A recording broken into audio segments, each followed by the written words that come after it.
Before we continue, we will, if Dr. Arnoff, if you will present the flag, if you'll join me in the Pledge of Allegiance.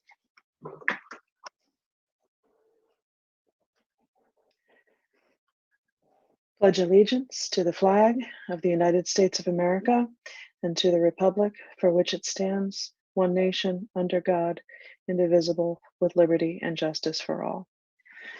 Thank you, Dr. Arnoff. We had executive session before this open session. I'll entertain a motion to seal the executive session minutes. A motion so moved by Mr. Murphy. Is there a second? Seconded by Mr. Hangen. Roll call vote, please, to seal the minutes. Allison Powell. Aye. Ann Musella. Aye. Jean Quinn. Aye. Lori McEwen. Aye. Kevin Murphy. Aye. William Hangen. Aye. Tim Muniz. Aye.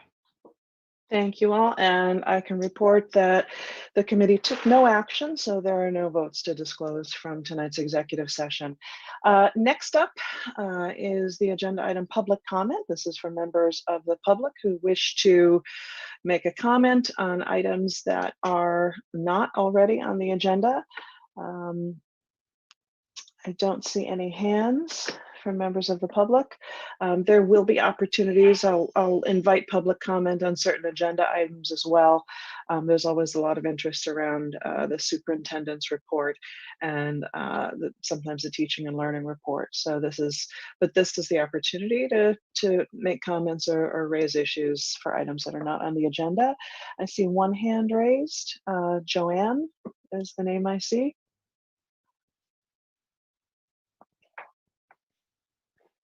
Joanne, I think you're on mute. I think you're on mute, Joanne. There you go. Mute me all the time. I think I know Alexis is laughing. She knows from whence I come. I think I know the answer to this, but are those action items limited to the ones you just stated, or is it any action item? Because I do have something I want to bring up. That is an action item, but it's not related to the superintendent's report or, teaching and learning per se. I will, if you have a comment that you'd like to make in the discussion of an action item, after the school committee discusses, we'll invite you you can just raise your hand and we'll entertain your comment. And I'm sorry, this is Joanne, your last name? L-E-A. Got it. Thank you so much. Thanks. Any other members of the public wishing to comment? Seeing none, we can move on to approval of minutes. We have executive session and regular session minutes for our last meeting held on January 5th. We'll take these separately because Mr. Murphy was not in attendance for executive session, but all members attended our regular session. So I'll entertain a motion to approve executive session minutes from January 5th. So moved. So moved by Mr. Munoz. Is there a second? Dr. McEwen, thank you. Any discussion on executive session minutes? Seeing none, all in favor of approving? Roll call. Allison Powell. Aye. Ann Musella. Aye. Jean Quinn. Aye. Lori McEwen. Kevin Murphy. I'm abstaining. Tim Muniz. Aye. Thank you. Next, I'll entertain a motion to approve the regular session minutes from January 5th. So moved by Mr. Murphy, seconded by Dr. Quinn. Discussion? Roll call vote. Allison Powell. Aye. Ann Musella. Aye.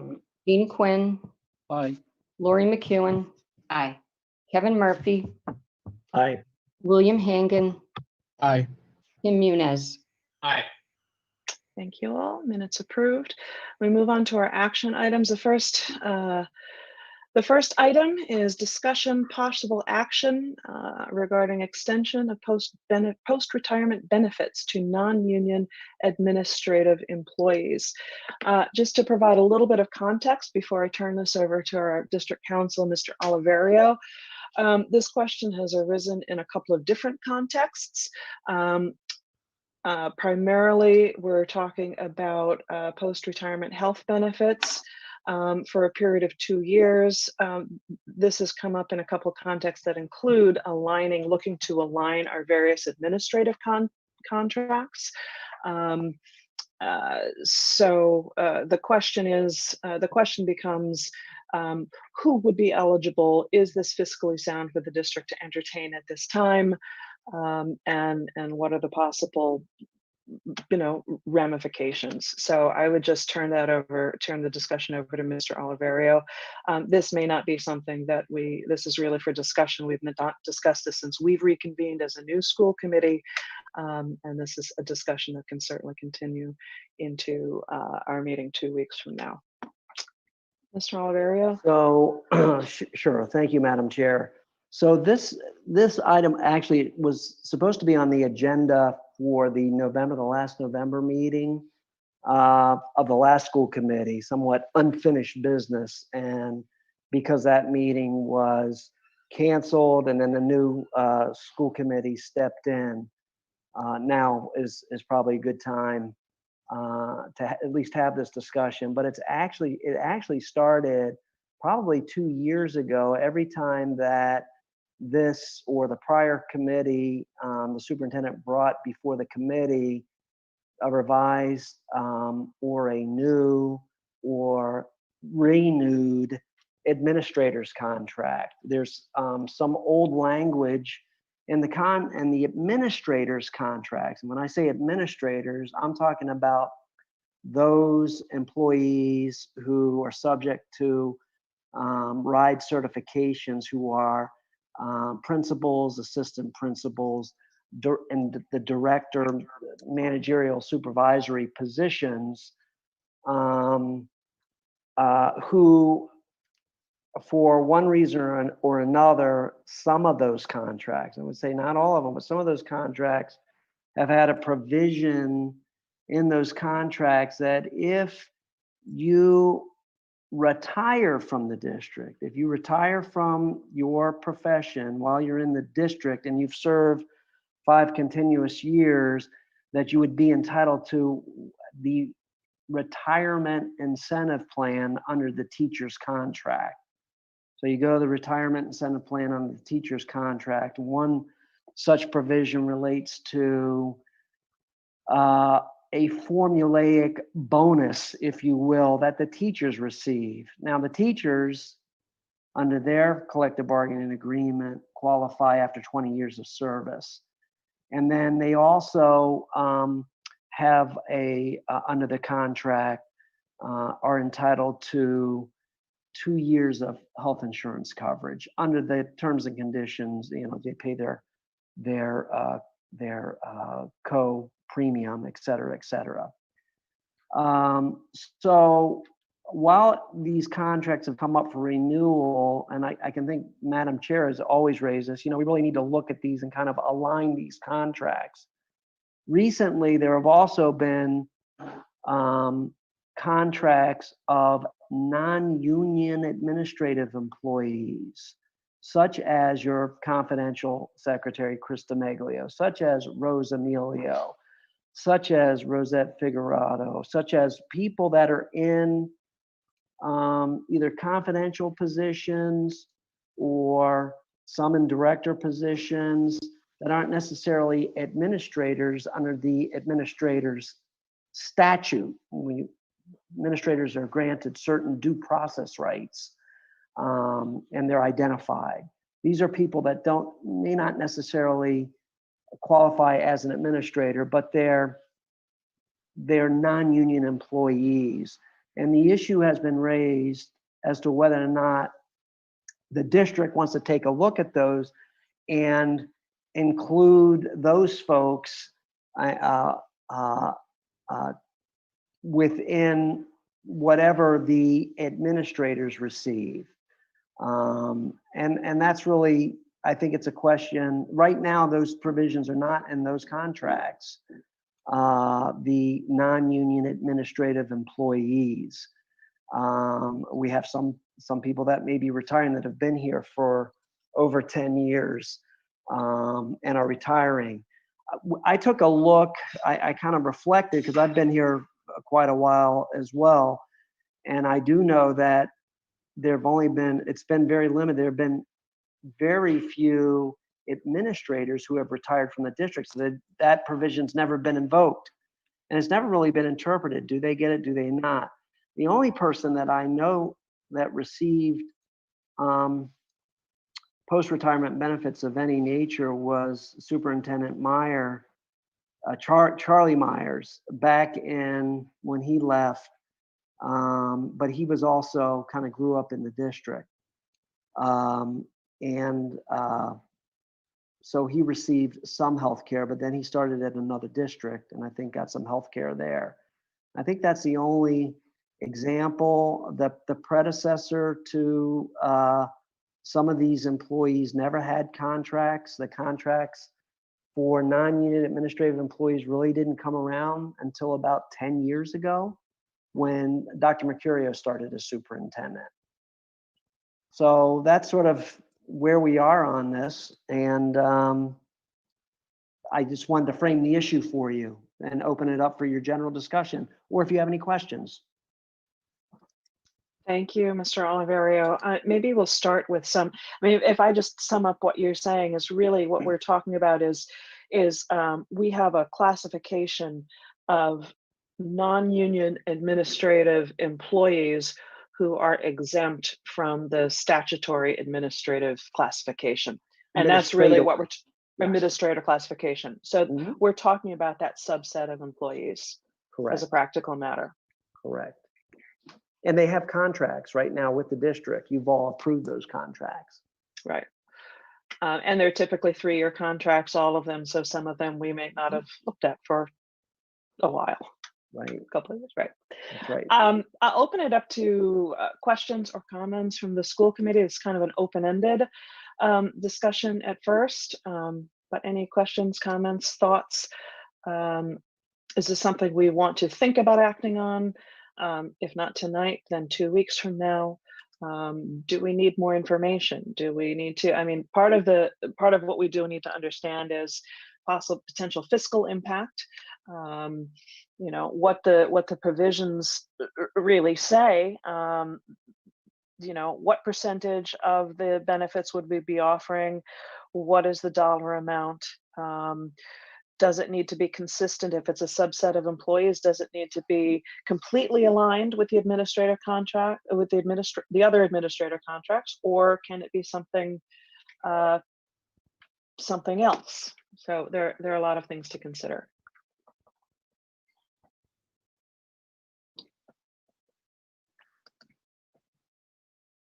Questions, comments? If I could just make a comment, I think it certainly is something that I think, and I know there's been talk about it, and maybe there's just never made it to the calendar, but it certainly is something that the personnel subcommittee should deal with in soon, because you do have some people retiring, so.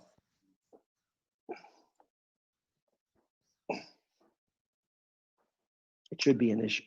It's an issue that can and perhaps should be dealt with initially at that level.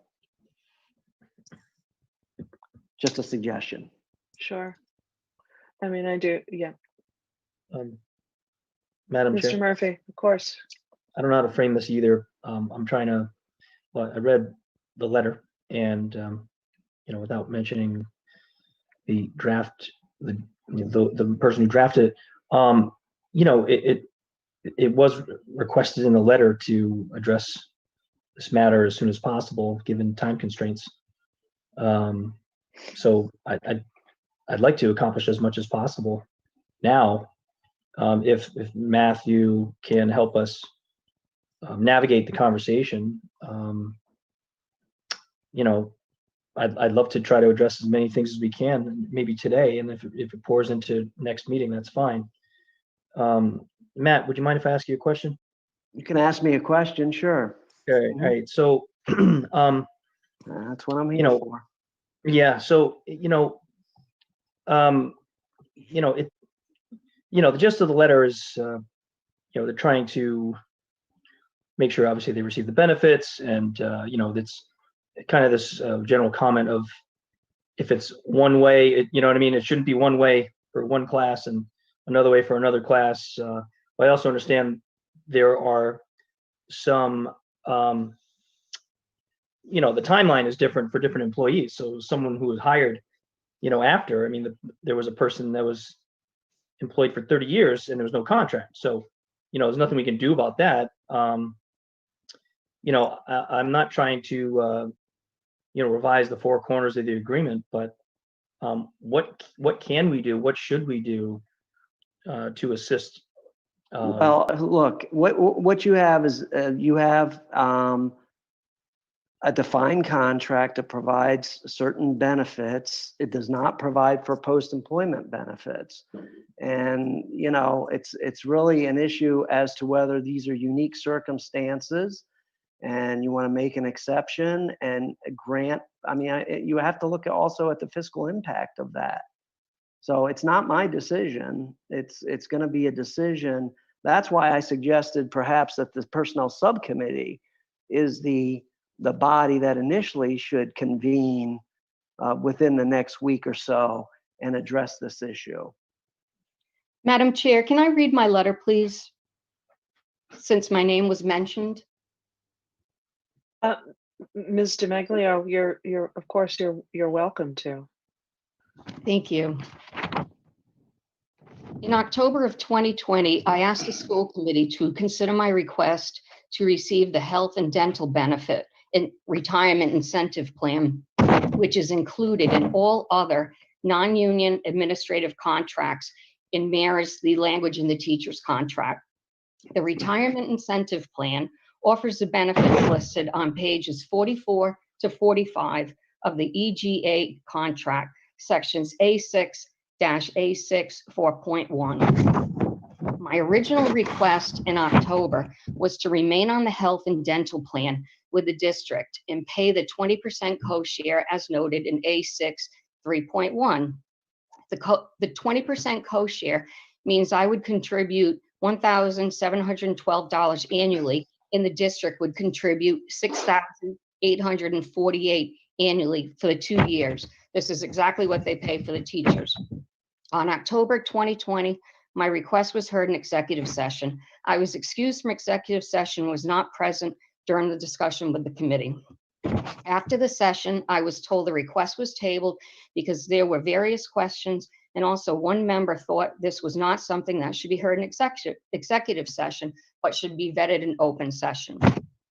Since my request was tabled, I have continuously asked about the status of my request and when it will move forward with the school committee. With my impending retirement next month, I respectfully ask for a timely decision on this matter. When I was hired in September of 2010, I asked for a contract as a term of employment. My predecessor, who worked in my position for 38 years, never had a contract. My contract was drafted by Attorney Oliverio and approved by the school committee. At that time, I did not know there was a clause in all quote unquote administrative contracts that notes the following. And this is the clause that is in all administrative capacity type contracts. Employment in the district in any administrative capacity over 5 years entitles the, and that's the position, to participate in the retirement incentive plan that is currently in existence for the certified teaching staff. Plan eligibility and participation shall depend upon and be governed by the same terms and conditions as applied to the certified teaching staff. The clause above states, quote unquote, administrative capacity over 5 consecutive years. It does not state the employee must be a certified employee or a district administrator. It notes in, quote unquote, in administrative capacity. I don't know how the time of 5 consecutive years was chosen, which differs from the teacher's contract.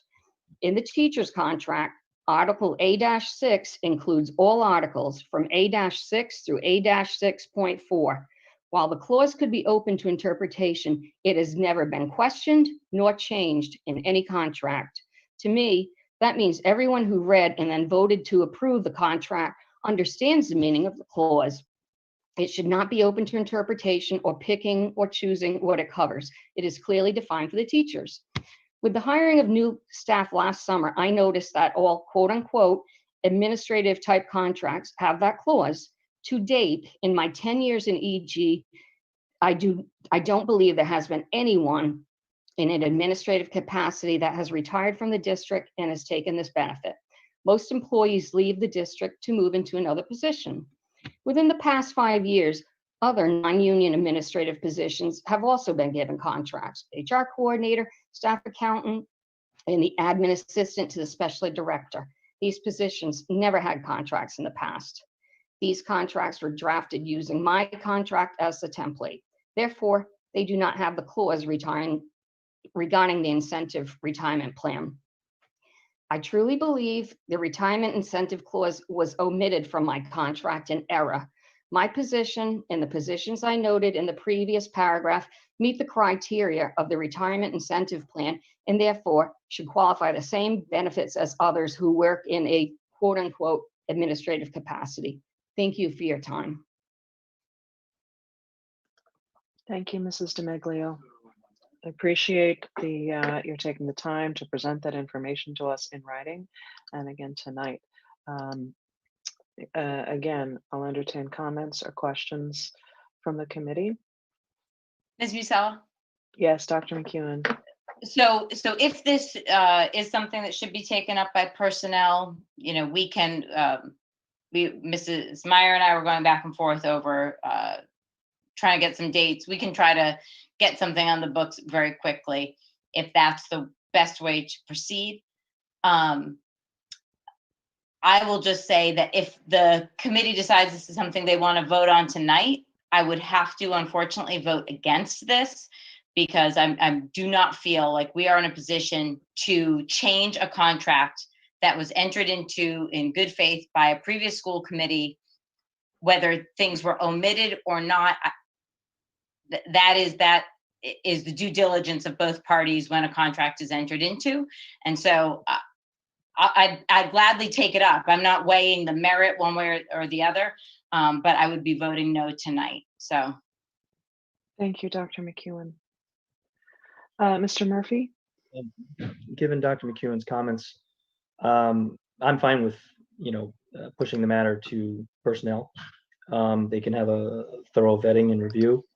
And from there, make a more informed decision, perhaps even review the underlying contract. I haven't reviewed the underlying contract.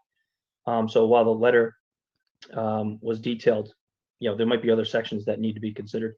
And furthermore, to Dr. McEwen's point, we can't change contracts that have been drafted. I would agree with that comment. But I'm fine with moving it to personnel. Thank you, Mr. Murphy. Dr. Quinn? I just want to second what Mr. Murphy said. I think we're into a gray area with respect to the contract, the force of the contract and so forth. That I think warrants maybe a little more discussion. And I know Mr. Meglio needs an answer soon, but we do need to get this right, I believe. Thank you, Dr. Quinn. Other comments? Questions? There are a couple of hands raised from the public. I just wanted to, sort of add on. I mean, this is something, there are a couple of different contexts here, as we've said. We've just heard one from Ms. DeMeglio, but this is something that I don't think that we can do in a vacuum without considering not only fiscal ramifications, what pool of employees might be eligible for this sort of thing as we're looking at classifications, and potential fiscal impact and options. So we can certainly explore other terms. If we're carving out another benefit, it can be, it can be something modified if that's what, whether it goes to personnel subcommittee, if they recommend to us. I mean, we have some options here, but it does seem that there's more information that needs to be vetted. Ms. Powell. Oh, I'm sorry. Ms. Nope. Powell and then council. Thank you. Mine's quick. I just wanted to say I agree with what Ms. Nusella is saying, and really what everyone else is saying. I think this impacts more than one employee, and we really need to be able to look at all of those impacts, together. I would just also agree with Mr. Murphy that time is kind of the essence here and how it was brought to us. And Ms. DeMeglio did bring this to us in plenty of time for us to have handled it by the time she needed an answer. So I do think we have to be thorough, and we need to look at all the different impacts and what we as a committee are comfortable doing. But I would hope that we would be able to do it expeditiously if possible. And Madam Counselor? Chair, yep, thank you. I just want to make a comment for the benefit of the public. The reason most people think, oh, well, personnel issues need to be handled in executive session. That is true if you're discussing an employee's performance, character, qualifications, etc. The reason we're not having this discussion in executive session is because it has nothing to do with Ms. DeMeglio's or any other administrative employees' performance, character, fitness, etc. qualifications. That's why it's in open session, and also because it has a fiscal component. You're dealing with public dollars, taxpayer dollars. We could not have this discussion in executive session. So thank you. Thank you, Mr. Oliveria. Mr. Munoz. Just a quick question for the counselor. So why did it start in executive session, if that's the case? Why in October was it an executive session? It was placed on the agenda for executive session, and there was no discussion in executive session once we determined that it wasn't appropriate for executive session. So that conversation ceased. Okay, so did you weigh in at that time with what you just told us now, saying that this is yep, I believe so, and also another member of the school committee did. Yep. Okay, very good. Okay, well, yeah, for my part, I would agree with everything that Dr. McEwen, Mr. Murphy, Ms. Powell, Ms. Nusella said. I think we should take it up in personnel subcommittee and move quickly, for sure. Thank you. I appreciate that. And I'm going to entertain the comments from the public. I just also want to say, again, I appreciate Ms. DeMeglio sharing that. And I think it's also really important to say that this delay, now that we're into the third month of this discussion, is in no way indicative or should be considered a reflection on how much we value Ms. DeMeglio, her service, her contributions, and her tenure. Her services are invaluable. It's just as Councilor Oliverio said, there are potential broader impacts and they're public dollars. So I think we have consensus that we want to look at this really in a mindful, considered way. And I just appreciate that the personnel subcommittee is willing to take it on and that there's some consensus around resolving it at the right time. So I appreciate that. Yes, Dr. McEwen. I just want to check. So our next school committee meeting date is February 2nd. okay. I'm looking at, I can't do it this week, so I'm looking at next week, and I just wanted to be sure. Okay. Thank you. Thank you. And now there are two members of the public with their hands raised. First, we have Donna McPhee. Hello, Ms. McPhee. Hi, can you hear me? Yes, we can. Great, thank you. I just wanted to talk a little bit about this as someone who has worked in the district for 19 years and often with administration with regard to hires. I think that it is very likely that this could be attributed to an oversight. in terms of not including that in the original contracts. As Mr. Miglio mentioned, she was the first one to request a contract in a position like this. And, you know, our HR, we haven't always had an HR department that has been on top of putting things in writing. A lot of things prior to the last decade were not done that way. So it's very likely that it was an oversight. And I just think that really needs to be kept in mind. In my time working with administration, we have asked for a lot of things to be put in writing that were not previously put in writing with regard to hiring. So I really want the committee to think about that. We're talking about 4 people that right now would be impacted, that don't have post-retirement benefits. And we're also talking about a group of people who may or may not retire from the district. So while it does have a financial impact, it's not a lot of people. And so that's something to keep in mind, please. And HR is improving, but a lot of the 4 people that we're mentioning are the ones who have helped HR improve.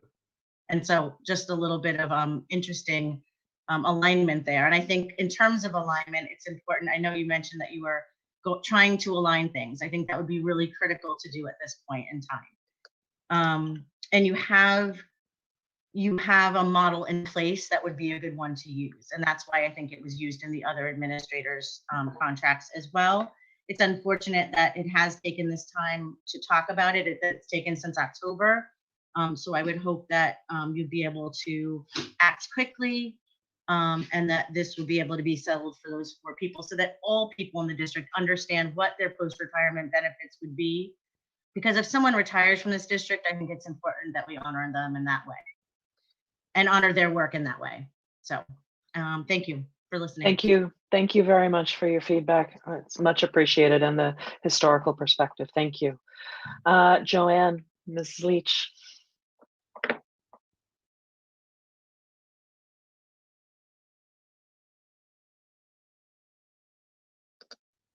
We can't hear you yet. I think you're on mute.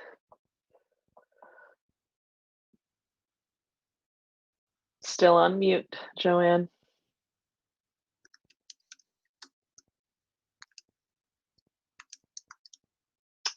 Ms. Leach, you're still on mute. Did you want to offer something in public comment? Yeah. I'm Great. Can you hear me? We can, yes. Oh, great. Because usually I don't have a problem being heard. It's been a while since I've addressed this group, so Happy New Year to everyone. But I have to say this particular item did pique my interest. And so here I am, I'm speaking as a taxpayer, a parent of 3 East Greenwich High School graduates, and an almost 20-year employee of the district, much like Donna is. We were hired the same year. So as I'm someone who has spent my entire career advocating for the needs of my students, families, and teachers. And I'd like to say that although I initially was unaware of the exact circumstance that transpired to facilitate the need for this discussion, I am now more than aware of what it was, and I'm happy to say my instincts were correct. And I would just urge you, like Donna just did, to approve extending post-retirement benefits to non-union administrative employees. As a governing body and someone who has, participated in many meetings with the school committee and administration, I know that I've heard past and present members state the need to obtain and retain exceptional people. And in my humble opinion, this would certainly be an incentive for someone not only to seek and keep a position within the district, but it's an opportunity for you as a governing body to honor the hard work that an individual such as Christine has done. I know that, we don't want to discuss too much of her personally, but I know that Christine will be personally impacted, as well as future employees or, and employees that we have now who may be contemplating retirement. And as such, I just want to go on record saying I'm aware that Christine and others are more than deserving of this benefit. In my many years of working with her, she has been a kind and courteous professional, someone with the knowledge of the inner workings. Joanne, I'm sorry, we're going to have to cut because we're getting into a discussion of an employee's performance in public session.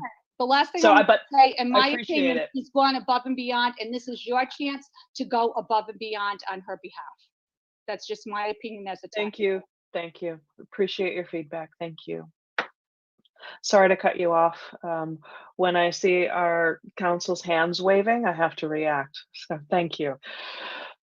I see no other comments. So I think that the consensus is that there is time for the personnel subcommittee to take it up, to take a look at look at alignment, look at potential ways and potential ramifications, and that we will have this on the agenda February 2nd. So if that's the consensus, unless there's further discussion, we can leave it there, and we will revisit this on February 2nd. Thank you all for the discussion. Thank you, Ms. DiMeglio. Thank you, Counselor. I appreciate that we could have a productive discussion about this. Thank you.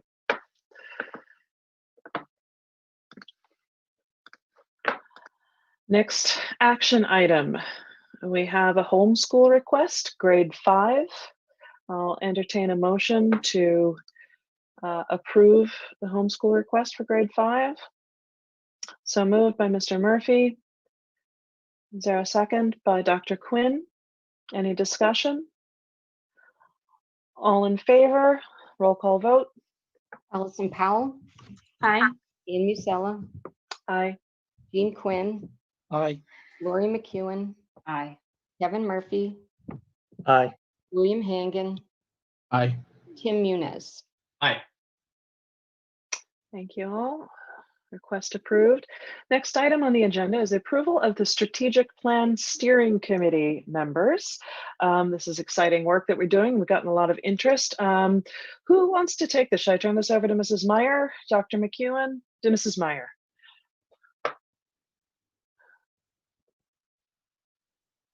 Thank you, Madam Chair and Madam Vice Chair. I'm happy to introduce the slate of committee members you have before you. The school committee has been provided with a list of committee members that is before you for approval.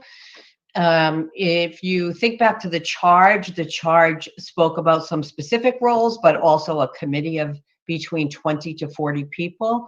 So this committee, as that is before you this evening, has 38 folks on it with student names to be determined. And the reason those student names are to be determined because the Superintendent Student Advisory Council will be meeting next week.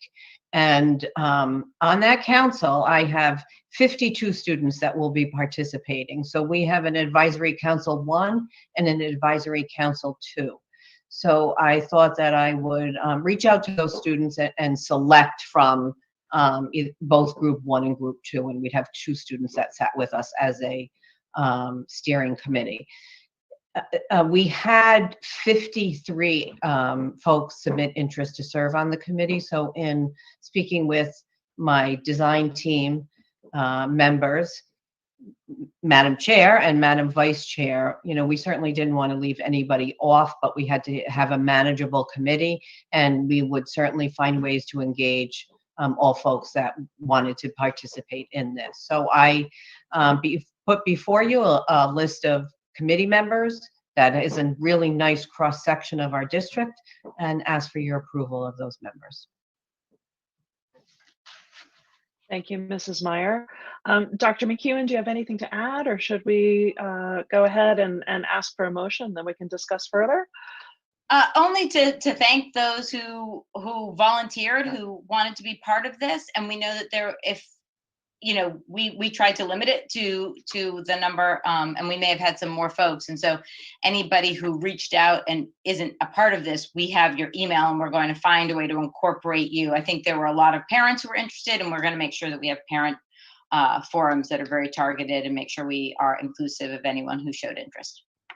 Thank you, Dr. McEwen. And just to echo that, we tried to, I think there was an interest in getting as many stakeholders as well as, which includes individual schools, and to seek that balance. But there will, I would just echo their comments that there will be many venues to provide some input, significant input. So I appreciate that.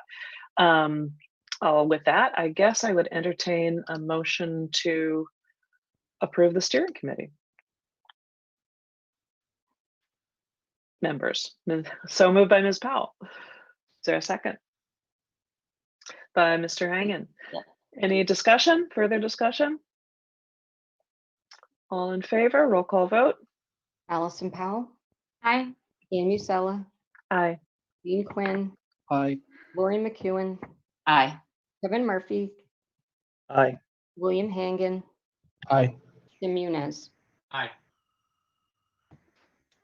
Thank you. Thank you all to everyone who, it's going to be some targeted work.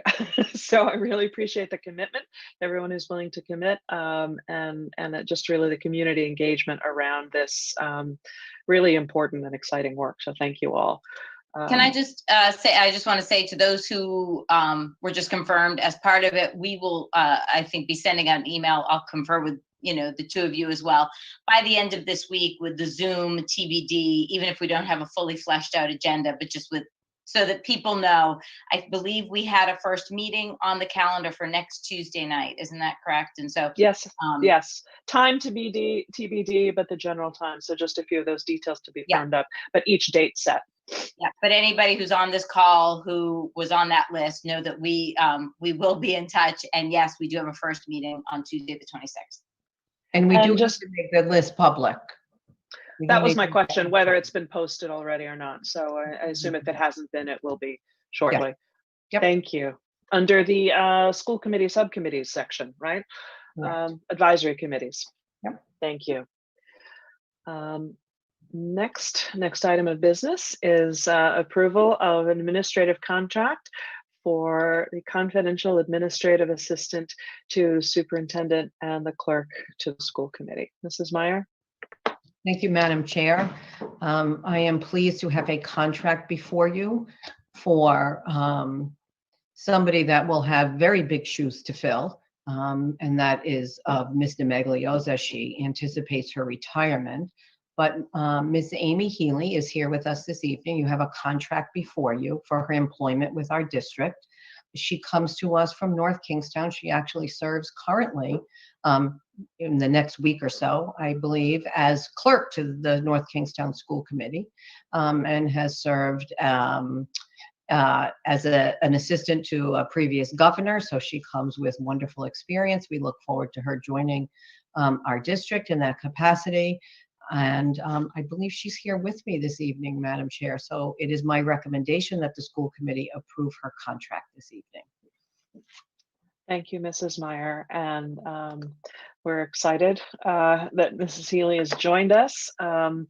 Just a quick note, following on our previous discussion with respect to post-retirement benefits, I don't think that discussion needs to delay approval of this contract, because if this body chooses to extend benefits to that classification of employees, we would likely do so through an MOA or something to follow on. So the previous discussion should not delay acting on Mrs. Healy's contract.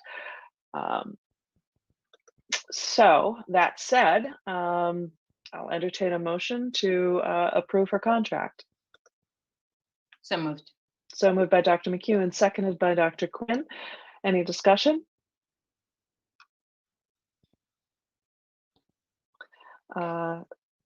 Seeing none, roll call vote. Allison Powell, Aye. Ian Musella, Aye. Dean Quinn, Aye. Lori McEwen, Aye. Kevin Murphy, Aye. William Hangan, Aye. Jim Munez. Aye. Contract approved. Thank you so much, Mrs. Healy. We are really looking forward to getting to know you, and you're starting with the district. Indeed, you have big shoes to fill, but we're confident that you'll be able to do it. So thank you. We're looking forward to it. Next item on the agenda, approval of studio contract. I will turn this over either Mrs. Meyer or Ms. Powell, whoever wants to take it. Actually, I was going to turn that over to Ms. Powell if you'd like to take that. Sure. So I'm sure you remember a while back we approved moving forward with Studio Jade. We are in the process of submitting a submission to RIDE a stage 2 necessity of construction application. One of the requirements is that we have retained architectural services to do all of the required drawings for that. Facilities committee interviewed and chose, bid out, interviewed, chose Studio Jade, and the contract in your packet is finally the contract that we agreed on with them. And Attorney Oliverio has gone through it. It's pretty short and sweet. I think it has a hard stop. It's what, $151,800, not to exceed. But it's pretty. There's a lot of work that the architects have to do, and it's pretty technical. And there's a presentation I can show anyone who wants to see it if they're interested. But this is just, the final step in approving so that they can finish and we can submit. So if you have any questions about it, feel free. Thank you, Ms. Powell. Any initial questions from the committee before we put a motion on the table? Is there a motion to approve the studio? Sorry, the cost is anticipated in the cost of the projects from the bond. So it's not out of the operating budget. Just thank you. Put that out there. Thank you. Has this been approved as a bond? Has it gone through that approval process in terms of what the bond will cover and on the town side? Thank you. As far as I know. Okay. I'll entertain a motion. I'm sorry? I was kind of trying to point at, because I see Alexis, we had to talk today. But yeah, so when we did that whole bond sheet, costs of things like project managers and contracted services were included in the cost of those projects because we knew we were going to need to hire these people to do them. So. Okay, thank you. So with that said, I'll entertain a motion to approve the Studio Jade contract. So moved by Ms. Powell, seconded by Mr. Murphy. Discussion? Roll call vote. Allison Powell, aye. Ian Musella, Aye. Dean Quinn, Aye. Lori McEwen, Aye. Kevin Murphy, Aye. William Hangan, Aye. Tim Muniz. Aye. Thank you all. Next we have, we'll try not to let this be too open-ended an item, but discussion and possible approval of a date for a legislative workshop to discuss Rhode Island's education funding formula. And I just want to sort of introduce and provide a little bit of context for this. At our joint meeting, I think one of the counselors asked about, what might be in the pipeline this legislative season with respect to the funding formula and anticipated changes, statutory changes, bills. We coincidentally or not, I attended a RIASC school committee chairs meeting just this afternoon, and I asked for this to be included in the agenda. Andy Andrade was in attendance, who is RIDE's legislative liaison. And I asked specifically because there was a legislative task force that met and published its findings a year ago, recommended changes, not just to perhaps the formula itself, but their ancillary issues. And we can forward that to the committee. It's a 188-page document, but it's skimmable. There are some opportunities to advocate for some changes that we would like to see. And Andy Andrade, I asked whether, given we're in COVID, our budget seasons have been delayed, for lack of a better word, whether there's still an appetite for moving forward on some of the recommendations from that task force. And he said there might be, although there's of course concerns. It's tempered a bit by an anticipated shortfall in the state budget. So that being said, I wanted to put this on the agenda because there's been discussion offline about it being a good idea perhaps to have a legislative workshop, not just to come up with perhaps collective recommendations or testimony or something to advocate for changes that we might want to see, but also to open it up and do it in a public forum, include town councilors, our legislators, Senator Valverde, Justine Caldwell, and to the public, so that the public has an understanding of some of the obstacles that we face and as a community and as a district fiscally. So with that said,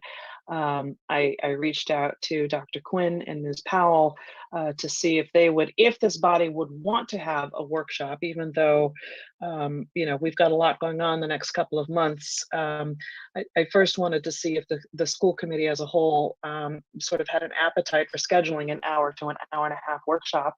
And then I'd reached out to Dr. Quinn and Ms. Powell because they have delved into the issue quite a bit to see if they might be willing and able to sort of craft and lead that workshop. Dr. Quinn testified last year. He's looked at it extensively. There are data pieces that are associated, that ancillary to the funding formula itself. Ms. Powell has been active legislatively. So with that, I think I would open it up to Dr. Quinn and Ms. Powell just to contribute to the discussion and to get the ball rolling to see if this is something we want to do.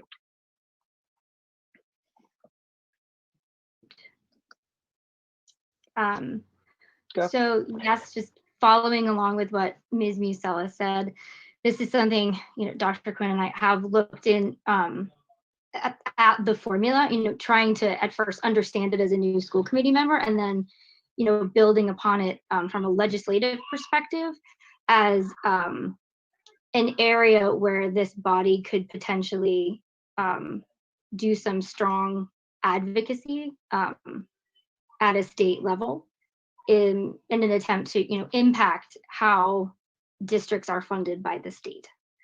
And so we thought it might be a good idea to not only just explain how it works, so that everyone has an understanding of the pieces that go into creating the number that we get from the state, but also how those different pieces impact the result and how we as a body can impact or change what some of those pieces might be. Because while it's a big mathematical formula and it gets dealt with by finance departments, how those pieces fit together are crafted by legislation and policy, which we have a hand in, making and changing. So, I personally think it's not a terrible idea for us to all have a deeper understanding of how it works, because it does make up such an important part of our budget every year, and it's very variable. And if we could do something to maybe smooth that out, it would be helpful to the district. But I think it's also helpful for the community to understand sort of what we're dealing with when it comes to, funding everything that we do here. So I think it's probably a great idea, but obviously it's up to everybody. And Dr. Quinn and I have already talked, and we promised not to just do a whole bunch of math at you for an hour. So. Well, I would just add to that, and I thank you for that. I appreciate that you guys have already talked. Some of the pieces that are ancillary to the funding, to the formula itself, are, for instance, the superintendent currently does not have the authority to approve or disapprove a student going into another district for a CTE program that the current district might cover. Or there are issues with respect to ELL funding. There are issues with respect to using free and reduced lunch eligibility as a criterion for funding, which by many accounts is not a fair measure. So there are a lot of, aside from the formula itself, there are certain ancillary items that are really worth discussing, and it would be important for the community and even to help focus the town council on, because we sort of get into sort of the unfunded mandate category with a lot of these, and it's sort of important for the community to know. Dr. Quinn, do you want to add? Yes, Thank you. I just wanted to ask, so are we talking about just the formulaic part of the ad? Because there's formula aid and then there's categorical aid, and some of the things you mentioned, Madam Chair, on with regard to things like high cost special ed and those that's separate from the formula. And Right. so do we anticipate trying to cover those as well? Is that something that's legislatively up for? Is that all part of a big bundle in terms of the state aid, or are they just talking about the formula itself?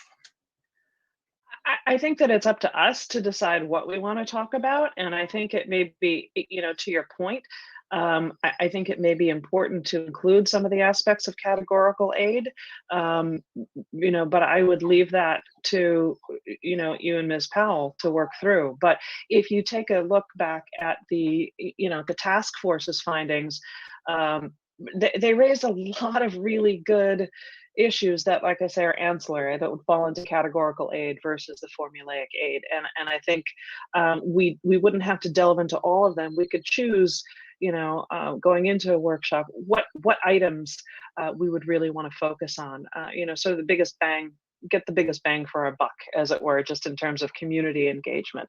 But those are just my initial thoughts on the topic. We don't want to overwhelm people, and I think ideally what we can do is we have this community discussion to help people support any advocacy we might want to do and make them aware.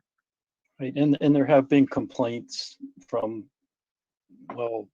people, this under the previous town council, people were complaining about just the general philosophy of the state aid. So it would be good to just clarify, what's its purpose in addition to how it's determined. Right. Mr. Munoz?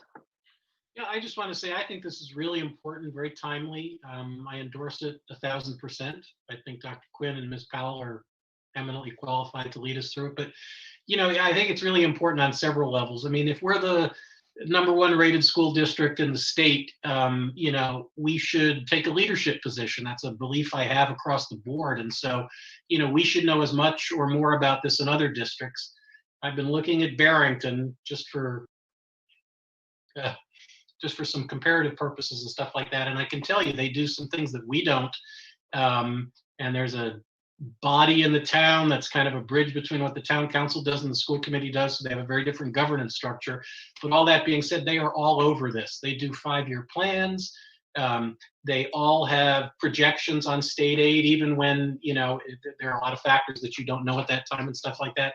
But it just shows that, there are benefits to, understanding the formula and building it into both a short and a longer term plan. The other thing is, it's kind of an opaque and well-meaning but arcane formula. It could use a lot of sunshine. I've gone through it several times. It's on the public town website too, an explanation of it, but it's still not as clear as it needs to be. But we also have two, highly competent and effective legislators now who we all know, and I think we've talked to, and we want to turn them loose and have them be the best advocates they can be for East Greenwich. And so again, I just want to endorse the idea and say, I almost feel this is an obligation for us. Maybe others feel differently, but I think we should know as much about this. It's core to what we do. We've got more money, tentatively from our early forecast coming in from RIDE than we have historically. The first question is, we talked a little bit about it, the December joint meeting with the town council, but like, what happened? Usually we're drawing a shorter stick. So it's just really important for next year's budget, for longer term financial planning, for us to do our jobs, and for us to be advocates and leaders, working with our legislators in the state. I couldn't endorse it more. Thank you, Mr. Munoz. The question is, do we want to try to decide on a date tonight? If there's some consensus around this, I mean, this isn't something that everybody has to participate in, but if there are 4 school committee members who want to participate, that's a quorum. So it does have to be noticed as that, but it's certainly not an obligation for anyone. So if there's some, if we look at when we might want this to happen, we don't know what's on deck. I mean, we have to talk to our legislators in terms of what might be on deck that they're aware of on the legislative calendar. There's not much right now, but things happen very quickly. So is this something that we want to try to schedule, say, for Wednesday, February 3rd, Thursday, February 4th, Wednesday, February 10th are the initial dates that I've come up with. We can decide on something now, or we can say one of those and reach out to others if those 3 are generally good. And then we can reach out and see what our legislators' availability might be, perhaps members of the town council who are interested, and we can go ahead and work toward that. Any thoughts, additional thoughts, Dr. Quinn? Can we reach out to our legislators and before we pick a date, just to see what their choices are? I mean, we have a number of dates that you've proposed. Can we ask them what's their availability? Of course we would. I mean, yeah, we can go either way. We could narrow the pool a little bit here and then present them a choice of dates. We're working around a couple of things like school committee meetings, strategic plan, steering committee meetings, a couple of other subcommittees. So in coming up with those dates, I tried to arrive at the first half of February on days where there didn't seem to be other subcommittee or advisory committee meetings happening. So perhaps we could, choose a few dates and then circle back to our legislators.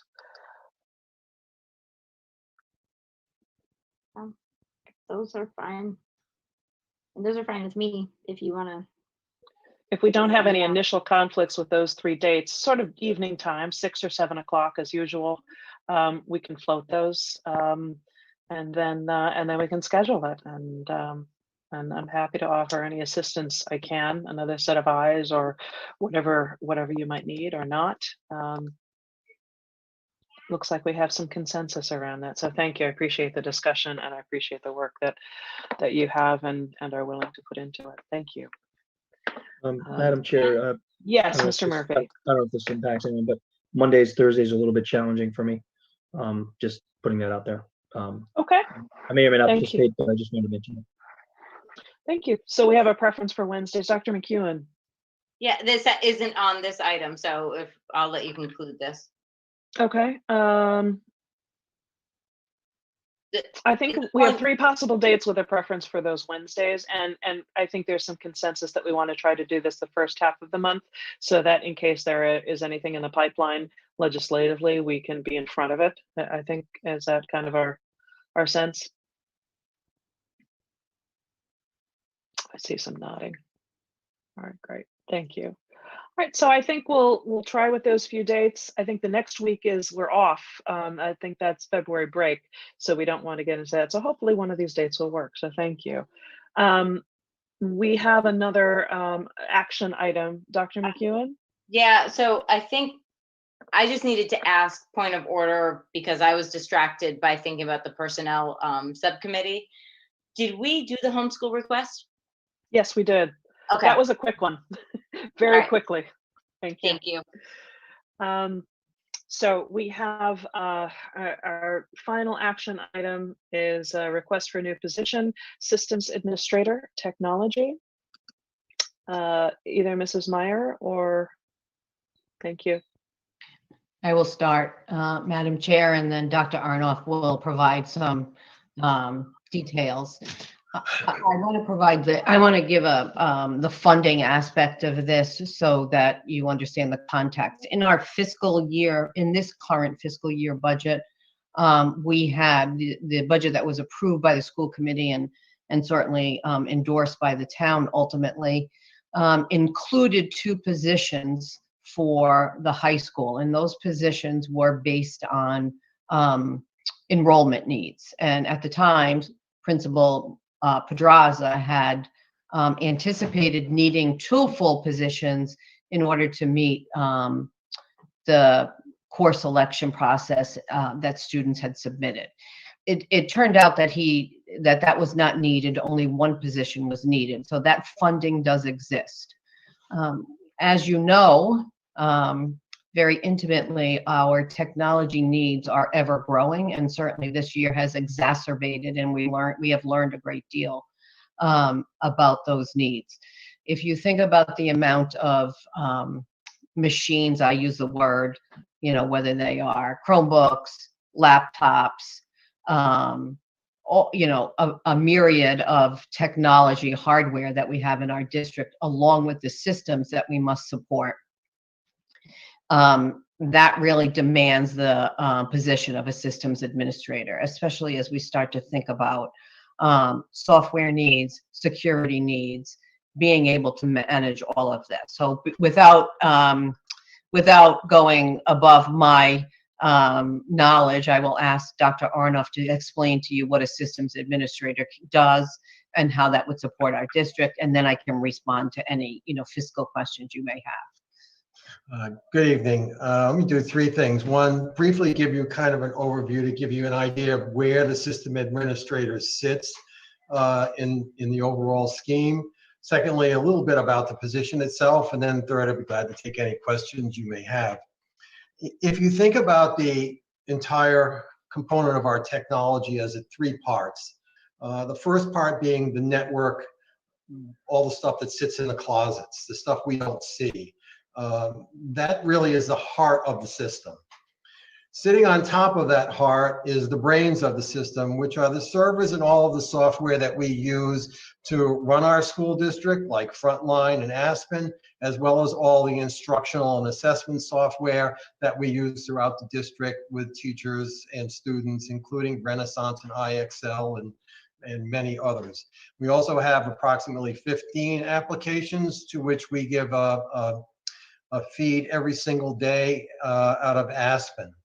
And then third are the devices, what superintendent calls machines, are devices that are in the hands of our students and teachers. And there's about 3,000 devices out there. So if you think of those 3 pieces as the heart, the brains, and then the hands, the position we're talking about here really deals with the brains of the system. All of that software that connects both to the hardware and the infrastructure and to our teachers and students and our end users on a daily, hourly basis. The position itself focuses on installing, configuring, and maintaining all that software, which is an ongoing effort. We give people access with logons, we give them accounts, we manage who can access it. We keep the software up to date and running correctly. We manage daily data transfer programs, and also there has to be a lot of IT documentation that we're trying to work on. So that's really the kind of the position where it sits. How is all of this work being done today? It's really split across everyone in the department. So there really is no organized, structured approach to our software systems. And in fact, we really work mostly in a reactionary mode and not really in a planning mode where we're looking strategically ahead, planning changes and implementing them on a timeline. So with that, I'd be glad to take any questions. I know that you have the job description in front of you. Thank you, Dr. Arnoff. I think we'll start with any questions from the school committee.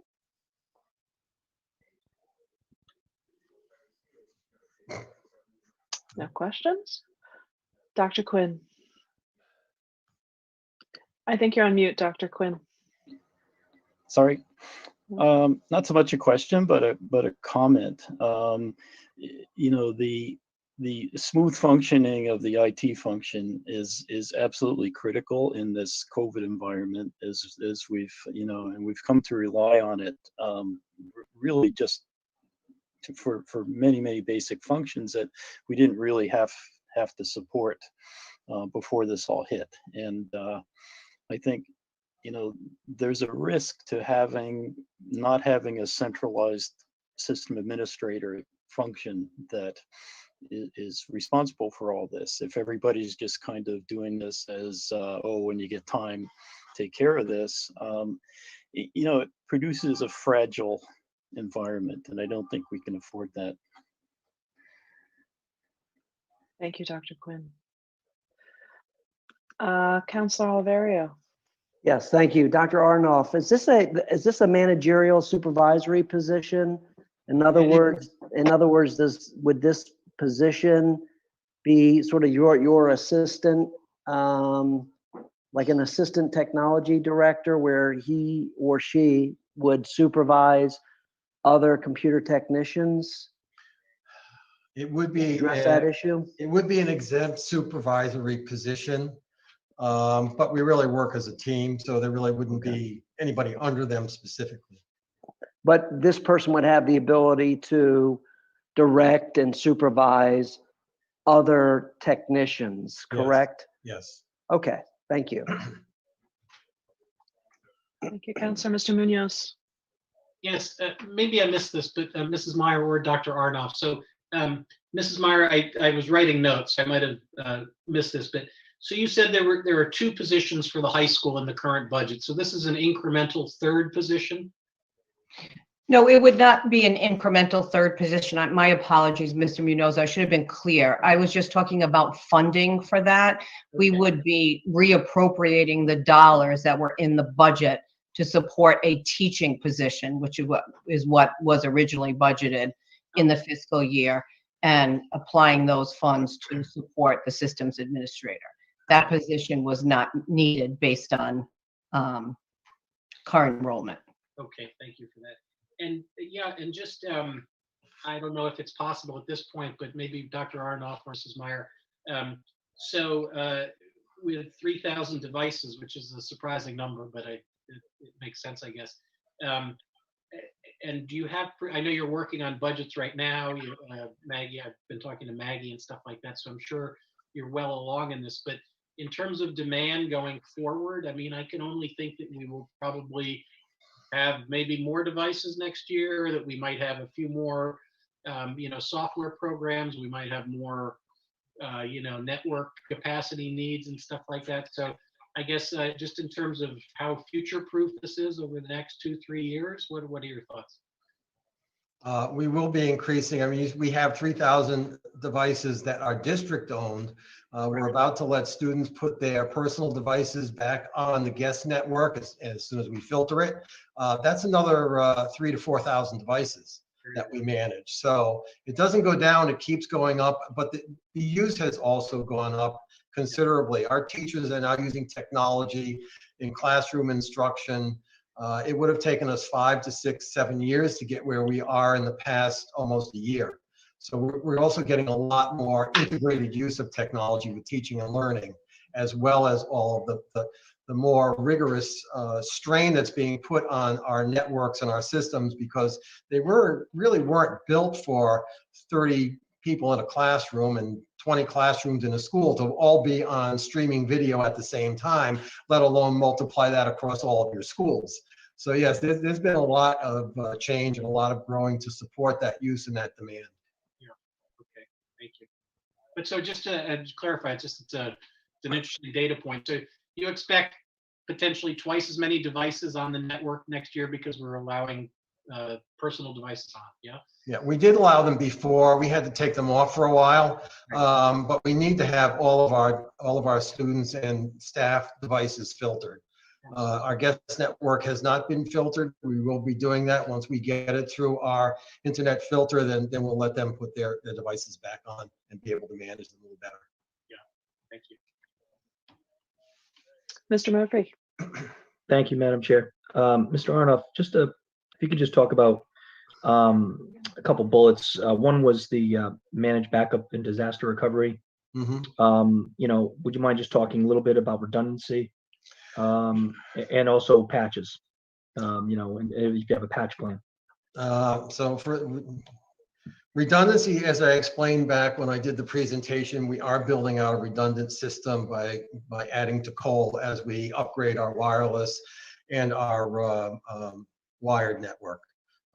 We may actually have to pull a direct fiber line into Cole next year. That's not a big deal. In terms of backup and disaster recovery, we do backup, and we have backups. It is not a 3-2-1 system, 3 backups, 2 formats, 1 offsite, which is the recommended process. We do not really have had the staff to even plan out how to get there and to actually test out disaster recovery models, so that should something go down, how do we recover? How do we bring that data back up? And as for patches and keeping things current, we move them as Chromebooks automatically update themselves all the time. The other software we're updating as fast as we can. We're just, for example, finishing replacing all of the desktop computers that the secretaries were using throughout the district because they were on Windows 7. And I don't know if anybody has noticed, but over the past couple of months, almost every device you own has had to do security updates, sometimes 1 a month, sometimes 2 a month. And they're outstripping the ability of these older operating systems to even work. So we're doing that. I mean, the next thing we got to plan out is the nurses and the school libraries, because they're also on very old systems, and they provide a security hole. Absolutely. Yeah. I appreciate the commentary. I know it's not, I don't envy your position. I know it's not easy, but I'm just glad to have that little bit of color. Thanks. Yeah, well, you never catch up. You're always running to catch up in this business. Yes. So, Dr. Quinn. Just to follow on Mr. Murphy's question or comment, kind of in my experience, that backup and applying patches, those are system administrator functions, right? So that's right in the wheelhouse of this position. absolutely. And when you look, if you look at the timeline of implementation for all of our systems, which really is also a security document. Redoing our backup and disaster recovery is in there. Once we get all the network in place, the Wi-Fi wireless network is now in place. When we do all the switch upgrade, which should be happening sometime soon, then we'll start looking at the other devices and appliances that hang off of that, including our backup and disaster recovery systems. And they are in that plan. They were included in the bond. Thank you. Thank you. And I would just add, thank you for that, Dr. Arnoff. See how he has far better able to explain the technical aspects of all of this. We currently are in the process of filling a vacant position, and that's the network system specialist. And that is a result of a resignation of a staff member. I just wanted to make you aware of that and remind you of that matter. Thank you, Mrs. Meyer. If there are no additional comments, I entertain a motion to approve the request for the position of Systems Administrator in Technology. So moved by Ms. Powell, seconded by Dr. McEwen. Any further discussion? I think we discussed quite a bit. All right, seeing no further discussion, all in favor, roll call vote. Allison Powell, Aye. Ian Musella, Aye. Dean Quinn, Aye. Lori McEwen. Aye. Kevin Murphy. Aye. William Hangan, Aye. Tim Muniz. Aye. Thank you all. Thank you, Dr. Arnoff. We remain big fans of your work, and thank you, Mrs. Meyer. And actually, next we have reports of superintendent and staff. So, Mrs. Meyer. Thank you, Madam Chair. Good evening, school committee members. Again, it's a pleasure to have this opportunity to provide my report this evening. I know Dr. Arnoff is probably preparing that to present momentarily, and I do want to thank you for supporting the systems administrator position, because it will support our teachers in the work that they are doing, and certainly our students. Okay. And you can go to the next slide, please, Dr. Arnoff. Okay, this evening I'm going to provide with a little bit of updated district COVID data, the link to the school nurses forum and our By Next Now asymptomatic testing. I do have some data for our first week of testing to share with you. A review of the district isolation and quarantine guidelines, travel restrictions that we were going to have the opportunity to discuss this evening, and then the process for the mid-year status and the check of the superintendent's goals. Next slide, please. So this is current data as of this afternoon. The school nurses and I have been working really hard to get that data as accurate as possible and keeping it in one portal. We have 72 students to date in the district that have tested positive for COVID and 22 staff members. This data reflects information that has been provided to us by the Rhode Island Department of Health, not, a phone call that may come in from a family to inform us. But I want you to take a look at this because I typically on this slide, I just normally update it as I work through and become aware of more cases. And I realized we wanted to take a look at, how it's changed over some time. So the next slide is a screenshot that I took from one of my superintendent field memos that can give you an example of where we've come in 1 month. So we've doubled our student COVID cases since December 17th. And it's just an important, milestone, and certainly something that wasn't unexpected and has been predicted, post-holiday, celebration. So since the 17th of December, we have unfortunately doubled our cases of students. So that's just an update. Next, so you can go 2 slides. This is the school nurses forum that was held last Thursday night. I just bring it to your attention because access to the video and the consent form is available through the district website. And of course, I share my gratitude as always to them. They have become wonderful partners in our work. You can't see the bottom of this slide, I don't believe, but these were the testing that was conducted by the school nurses in our schools. This is all staff. The only positive case that we had, and I think is a student as part of the athletics testing that was conducted, but there were, I believe it's 266 tests that were conducted. But good news, no staff tested positive with that By Next Now. A reminder that this is asymptomatic testing. It doesn't clear you for eternity, if you will. The purpose of conducting asymptomatic testing in a district is to gauge the extent of the virus that is existing in your district. But I can tell you an example of somebody that in our district that, it's not me, that tested negative on By Next on Tuesday, but was positive on Thursday. So it's a really short window, a moment in time. Okay, next slide, please, Dr. Arnoff. This is just a reminder as we go into the next part of the presentation and we discuss travel restrictions. These are the current district isolation and guidelines, a 14-day quarantine for travel to any location that has a positivity rate greater than 5%. The quarantine period for household members, can be reduced from 14 days to 10 days with proof of a negative test after day 7.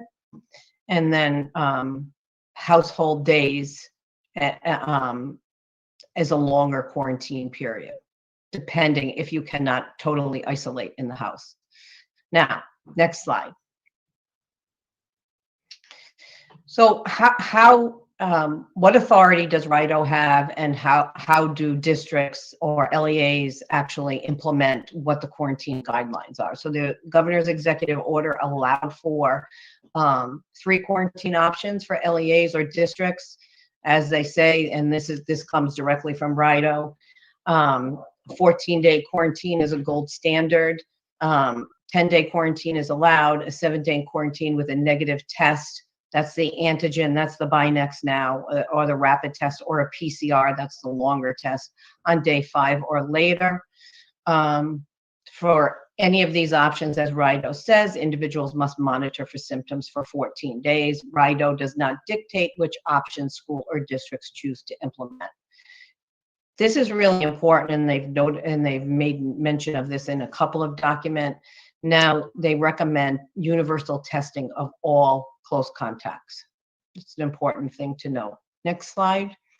I added this data just to show you the difference between a 10-day quarantine and transmission rates versus a 7-day quarantine. So, you know, post-quarantine transmission is approximately 1%, upper limit of 10%, but a 0.3% after a negative test. After day 10 reduces the risk to 0.3%. But look at what a 7-day quarantine does with a test on day 5. I mean, transmission rate can be as high as 5% with an upper limit of about 12%. Again, this is data that has been provided with RIDO. It's in the actually pre-K-12 outbreak response protocol. Next slide. So, you know, RIDO would say the preferred quarantine is 14 days after returning from a location that is greater than 5%. And here it gives, you know, a single negative test, which I gave you evidence of, only indicates that you are negative at that point in time, but could become infectious anytime through day 14.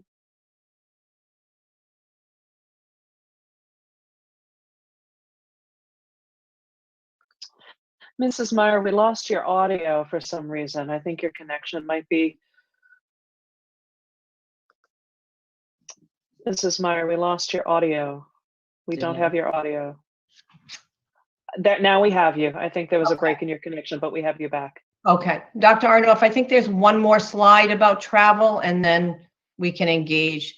So, again, districts make their own policies. I included this slide because, as you can see, it gives you some of the data that EDOC and RIDO have taken with regard to where most districts are. 60%, this is really 14 days.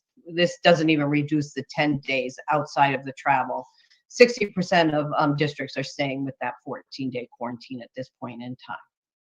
So I'll stop here and be happy to discuss anything COVID related or answer any questions that you have. I will say that it's not easy to have to quarantine.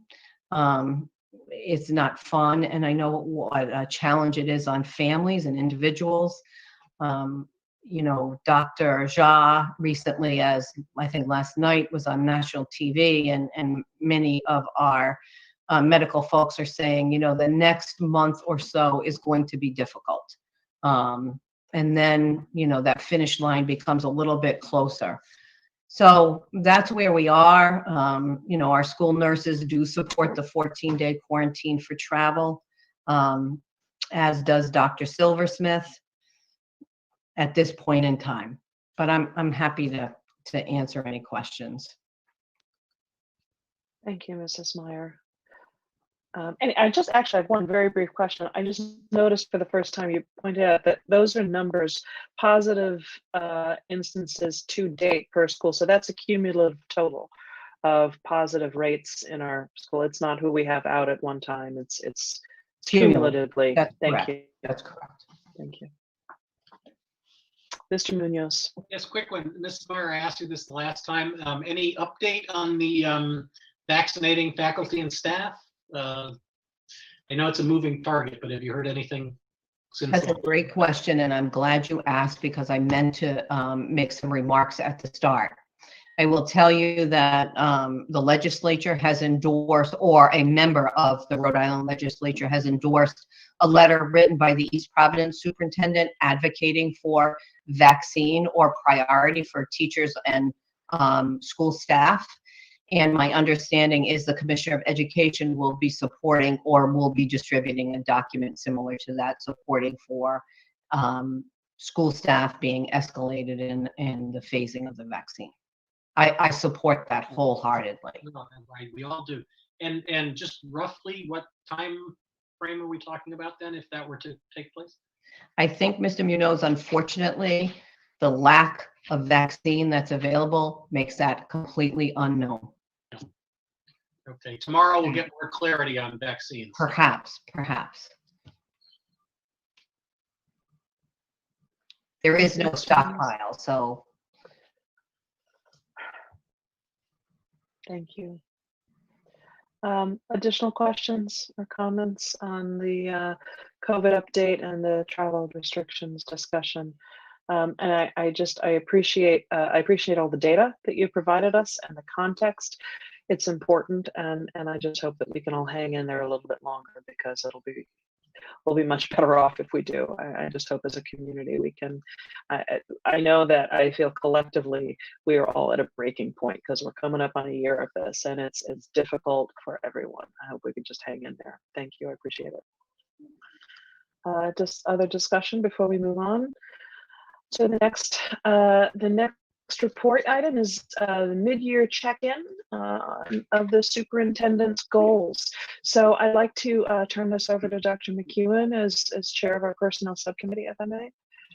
And I'm sorry, Madam Chair, Dr. McEwen, I do have one slide that just shows the process. If you want, we show that, and then I will turn it over to you. I'm sorry, Dr. Arnoff, just that one last slide, if you would. And I was just going to share the link to my goals are there. Those are available publicly. And this is what the process looks like. These are my goals. I tried to make a slide that didn't look so distorted, but this is an example of my goal 1. And you can see beyond the goals, there's a box that says progress. So I have provided with the school committee a reflection on where my goals are, or I am with progress towards my goals based on these 3 categories: derailed, on track, or complete. And the school committee has been provided with that information. Thank you. And it was a pleasure to dig into these when you sent them ahead of time to us, and to go through this tonight. As chair of the personnel committee, I just want to remind this group that we are looking at the superintendent's goals that we approved in open session, as is completely appropriate, on goal updates. When we come in June to the superintendent's evaluation, we will discuss goals again in executive session, and the meeting of goals or the not meeting of goals. And we will put that together with the leadership qualities and characteristics, the standards that are part of the format that we use for evaluation.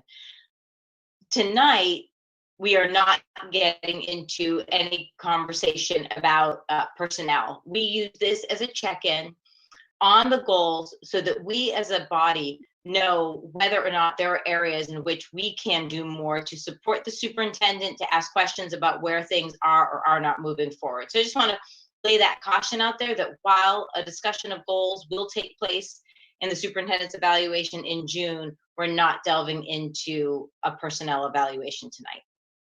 Thank you, Dr. McEwen. I just want to interject and just sort of summarize. So again, like the earlier discussion we have, we're not discussing performance specifically. We're just discussing the document before us and the goals as and the amount accomplished to the goals as a sort of a neutral way. Thanks. Was I saying personnel instead of performance, maybe? I think so. Yeah. It's been a long night, so just in case I heard it wrong, I thought I'd offer that up. Thank you. Thank you. I appreciate it. That's all for me, Mrs. Meyer. Thank you, Dr. McEwen.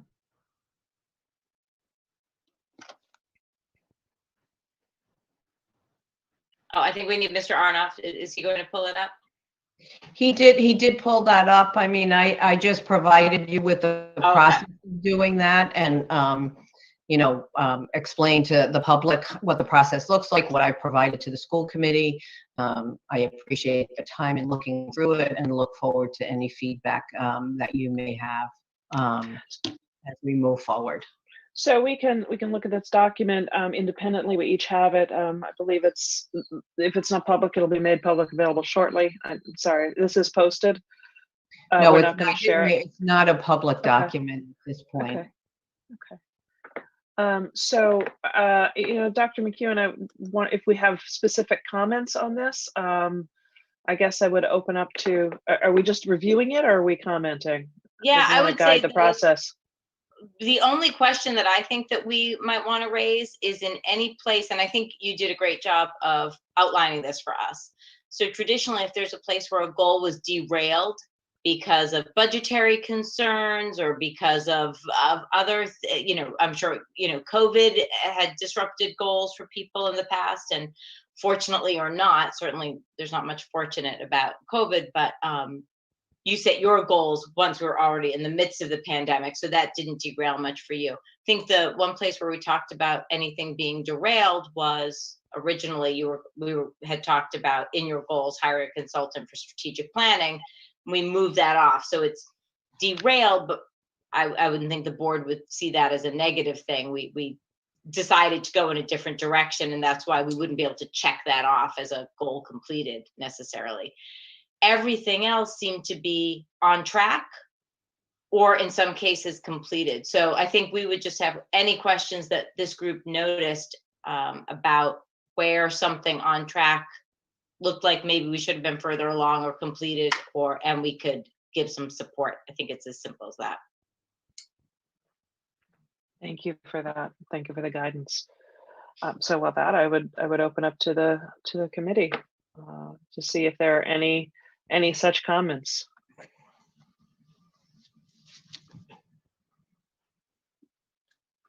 I would just say I too appreciate the detail and the thought. I had the same thought about the strategic plan, and I questioned whether that should be considered derailed or really resolved. Right. Because it was a thoughtful process and there was a problem that was solved, it was dealt with. So I appreciate that.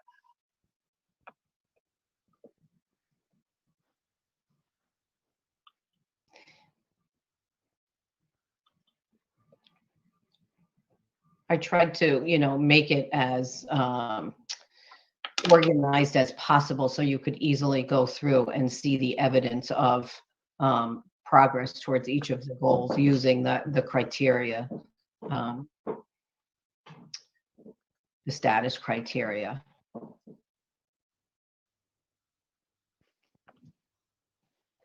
And I do thank the committee for the guidance, and certainly Dr. McEwen at the beginning in developing the goals. That has been incredibly helpful, the support, so thank you. Mr. Murphy? Yeah, I just wanted to thank Superintendent Meyer for the details. Also, Dr. McEwen for assisting with that. It was a very detailed report. I've seen reports like that over the years, but that's the first one I've seen, in my capacity as a school committee member. So it's nice to see that detail. And of course, at least from my perspective, completely understandable that some of the goals would be derailed. I mean, it's just been challenging time. So I'm glad it was noted that it was derailed, and I think that way it becomes a placeholder. So as long as the placeholder remains, we can deal with it at the appropriate time. So I thought overall the report was great, and I really had no issues with it. Thank you, Mr. Murphy. I appreciate that. You're welcome. I wonder, because we're not putting this up on a screen, but we have decided to make this a discussion in our open meeting, whether or not we just simply went through the goals as number and shared whether or not they had been completed, they were on track, or I don't think any were off track. There was no serious issue with anything. But I think for the public to know that the superintendent has already completed 2 of the stated goals that she put publicly before the body, I think would be acceptable, since you're making this a public document anyway, right? Sure, I'm happy to make it a public document. I don't have any concern with that whatsoever. And, the only place that I use the word derailed, but if you notice, I put postponed. Right.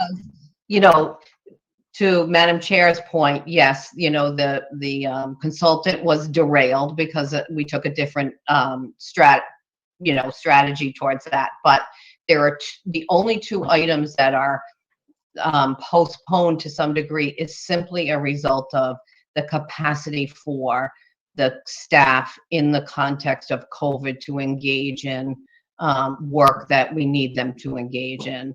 And that is related to a systemic MTSS system.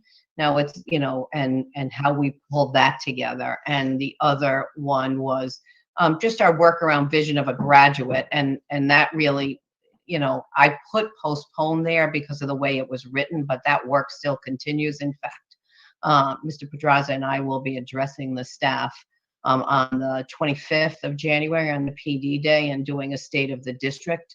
And part of that is to articulate that vision of a graduate and how that will inform our work going forward. But when I looked at the language of the goal, I had to, you know, honestly say that it was postponed in that context about articulating it out at each grade band.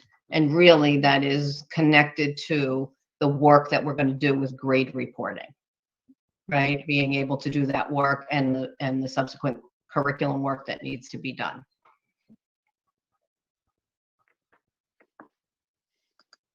Thank you for that. Thank you. Well, Dr. McEwen, did you want to, I don't know if we need to necessarily go through everyone or just highlight some of the, you know, I leave it to you. We could go through these. I do think it's important for the community to see the tremendous amount of work that's being done, because I will tell you, I'm amazed at the amount that's been accomplished, not just to keep our heads above water in a COVID environment, but there's a lot of work around forward thinking and moving forward that hasn't been derailed, that continues, and it's important. Yeah, and I would agree with you. The only thing I would say about that is, absent the document to walk us through, that's a lot of listening and trying to go through. Yep. So we have looked at it. We know that I think it is sufficient to say the goals are in place where they need to be at this point. We could raise concerns about if they're not. The goals are were publicly vetted and are out there, and so I don't know that we want to take the time and sort of verbally go through a document that people can't look along with. I'm not sure that it would benefit folks, and the public knows if they've got specific concerns, they can reach out. I mean, I think I agree. I also think that the documents stand on its own. It's really very clear. It's clearly delineated.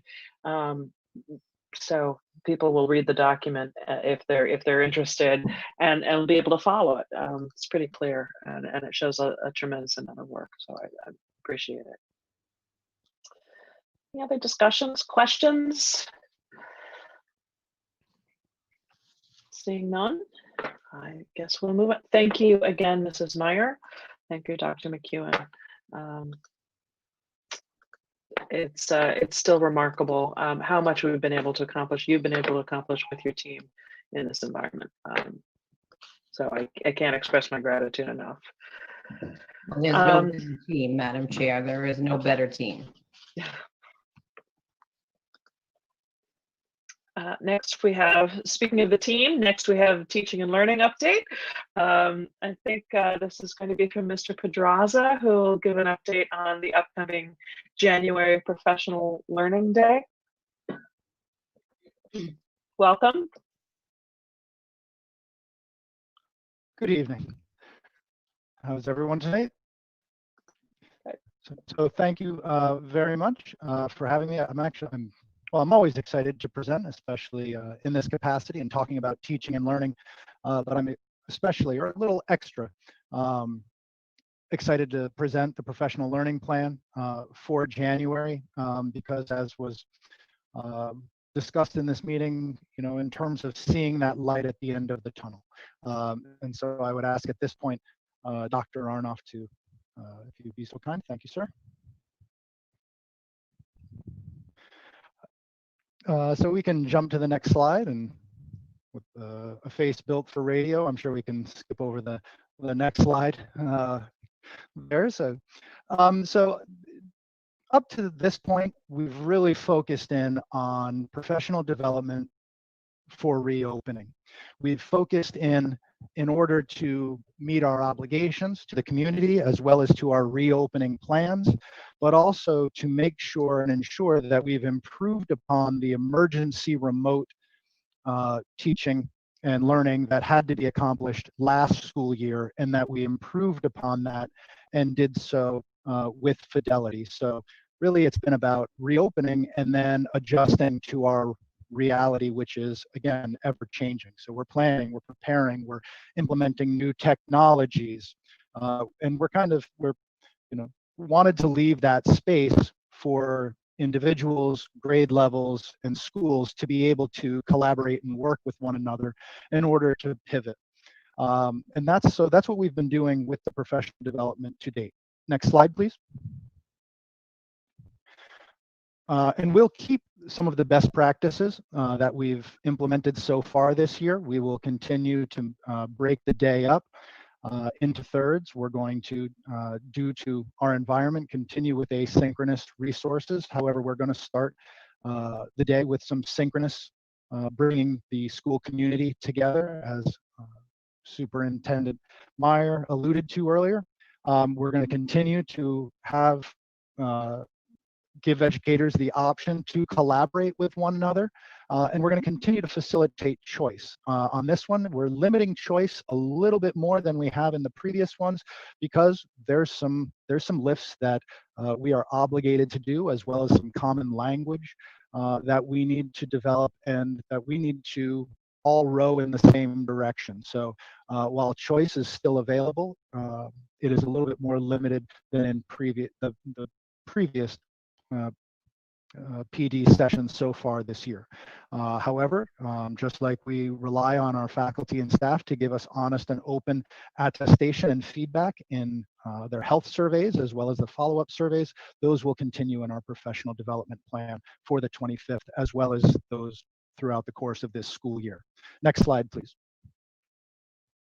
So we're going to pivot a little bit in the 25th, and that where we were focused again on individuals, schools, or grade levels and grade bands or teams or departments, in conjunction and with agreement from the professional development subcommittee, the 25th was set for district-wide focus and activities. And as Mrs. Meyer alluded to, even some vision of the graduate work that we have been itching to get to since the very last professional development day of the 2019-2020 school year that it was slated for. So next slide, please.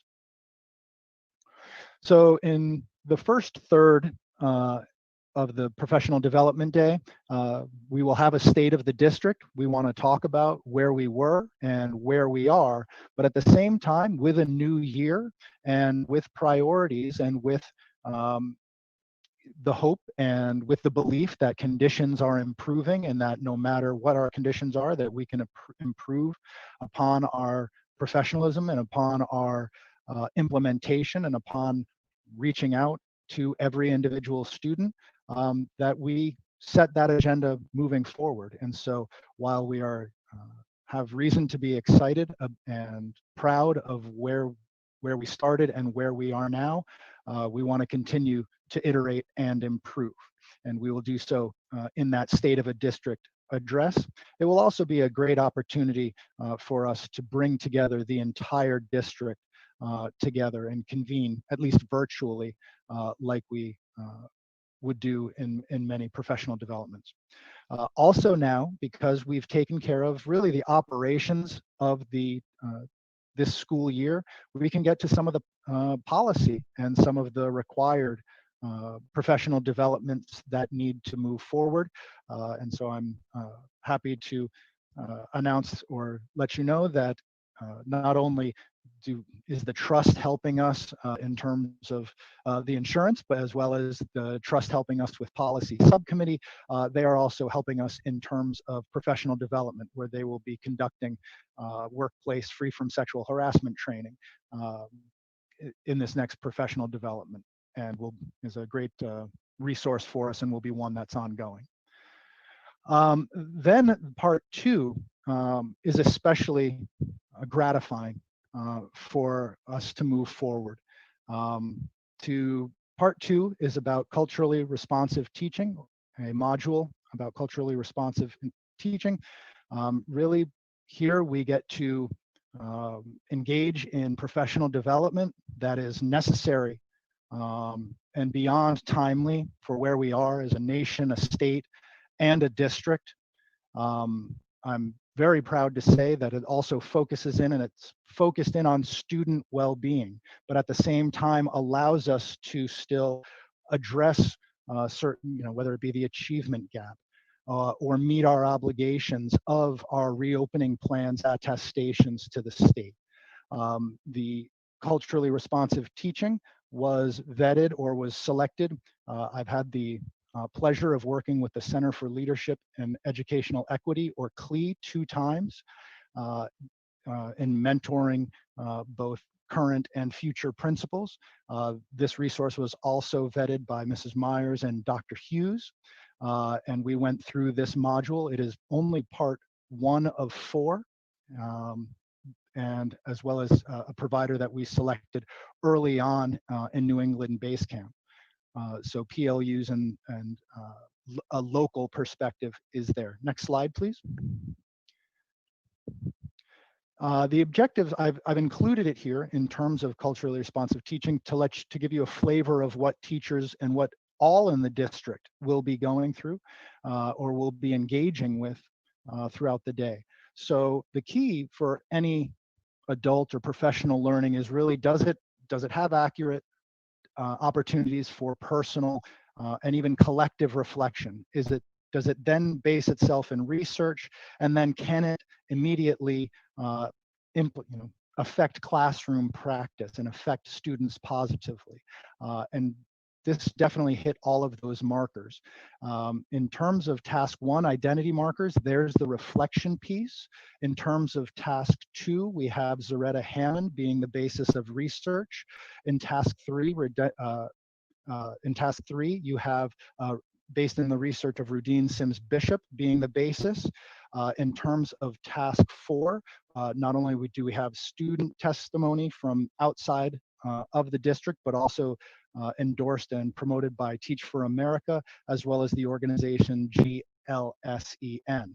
And then lastly, task 5, exploring the resources. These are resources that relate to CRT, but that educators will find familiar. So EdWeek, Edutopia, Teaching Tolerance, Teach Thought, Thought Corporation.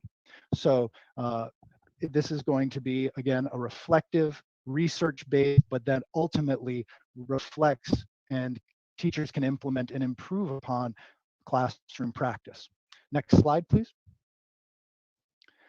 In part 3 of the day, through another module, we are going to be talking and exploring best practices as it relates to students with disabilities, struggling learners, and non-majority populations that are present throughout the East Greenwich Public School community. I'm pleased to say that I vetted some of these materials that we went through with Mrs. Moon and Mrs. DeBraccio, who are our EL and MLL teachers, and they were so excited to have some of these options on the table and to see the district promote these resources for all educators, and not just in a targeted manner, but that it's becoming universal. Here is where we get the choice. Next slide, please.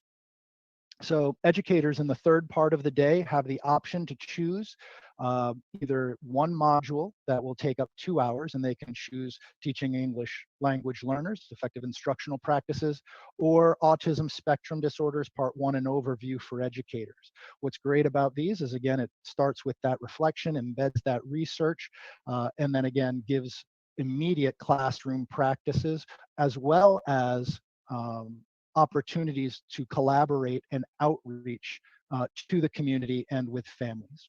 Next slide, please. The other choice is that if you would rather jump in terms of, depending on the students who are in front of you, students who you've had in the past, or that you believe, or that you know, in conversations with colleagues that you feel would be best for your team. Here, I won't read them all out to you. It's getting late, and you can see this all, but you can choose 2, and each module is again 1 hour. Again, all of these are based out of Vanderbilt University. They are also designed with adult learning theory in mind. And again, I would encourage anyone who, I'll put the links out once they're out there, or once, if you're so interested, if you would like to engage in any of these modules yourselves. But again, we want to talk about what we're seeing and give educators an opportunity to reflect. So hence, what do you see, as well as reflect on cultural and linguistic differences, what teachers should know, and get people reflecting.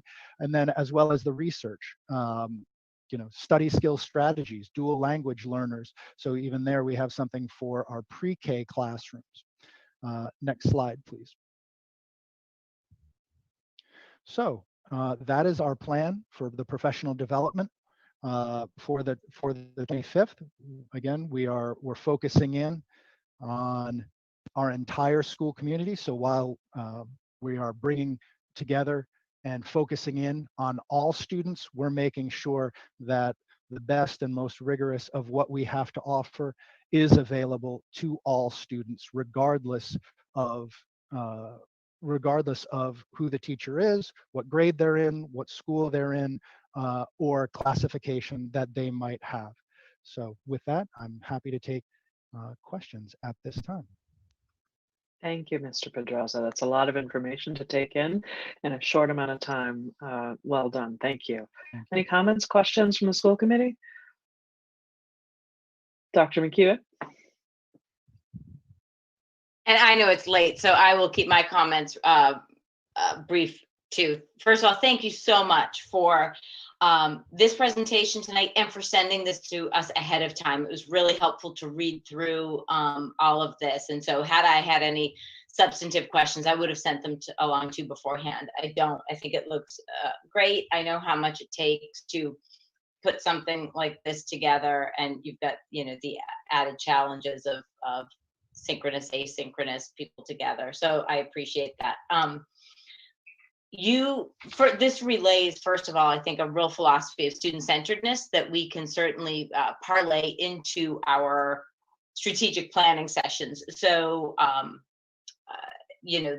even that you're using Zaretta Hammond for culturally responsive teaching. I mean, her YouTube videos, even clips of her speaking, are fantastic. And so it was your final point that I wanted to bring up, this idea of making these modules available to us.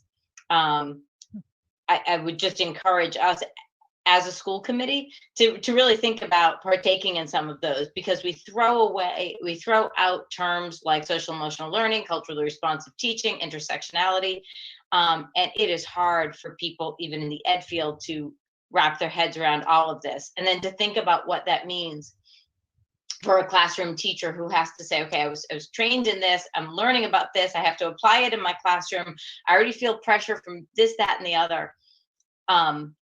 And as we go into strategic planning and get even tighter focus on what we really believe in as a district, knowing what the teachers are learning will help us to make decisions in all areas and will focus us in the right direction on teaching and learning. So I just really want to thank you. It looks to my eye like a great day. And I think this is my actual final point, that as great as this looks on paper, you and I both know, I think, Mr. Pedraza, that the proof will be in the teacher feedback afterwards and how useful they think that is. So we'll look forward to getting that feedback from you at a later committee meeting, if we could. Yeah, again, I've got that typical, metric set to go on on that Monday. My concern is that such autonomy is such a big piece of that metric as it's designed that I might look at that metric and maybe, an additional question. But Sure. again, in the end, it's going to be, I'm confident in what's there, and know how important it is to all of our students and where we're going to go as a school community. That we'll accept any and all feedback, and I'll be sure to get the links to everyone, because at the same time, this will not be for just faculty. It will also be for staff as well. All of these links. So I'll be happy to share those, at least the secondary ones, the part 3 with the community at large, because they're available to the community at large already. Thank you. And thank you so much to your committee, the professional development committee that works on this with you. I know they put a lot of time into this as well. Thank you. Thank you, Dr. McEwen. Any additional, Mr. Munoz? Sorry. Either for Mr. Pedraza or Mrs. Meyer or both, and I don't mean to sort of go down a different path here, but I'm just curious.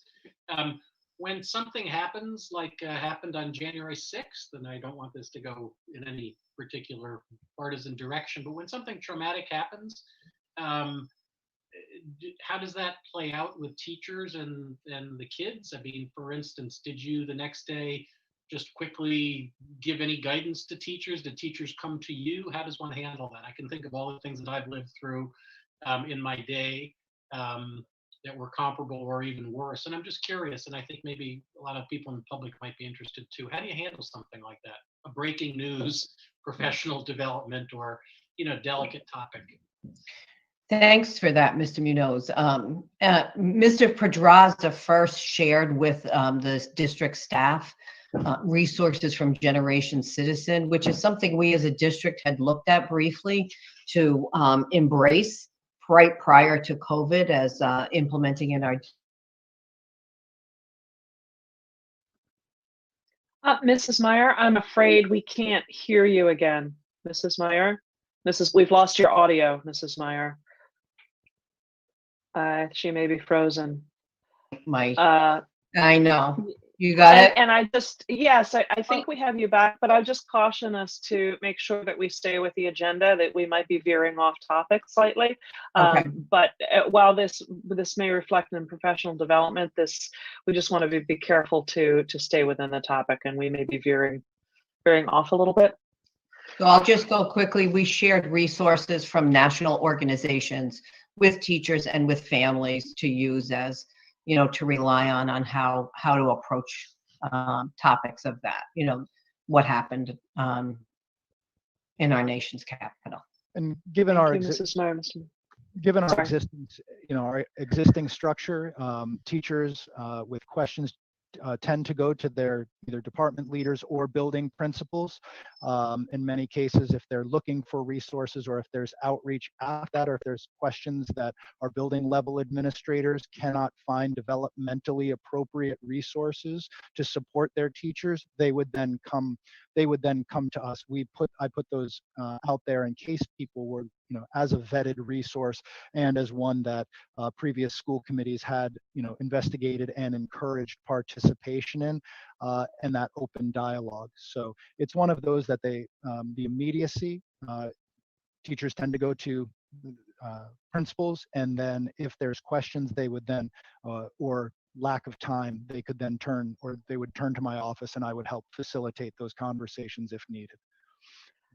If I may, I think I can also sort of put this a little bit in the discussion of the professional development topic, and I just want to jump in here because I have a question, or really kind of a request. At some point, I would love to see, and this isn't necessarily in the surveys that come back, but the larger question is, how then do our students experience the impact of these professional development sessions?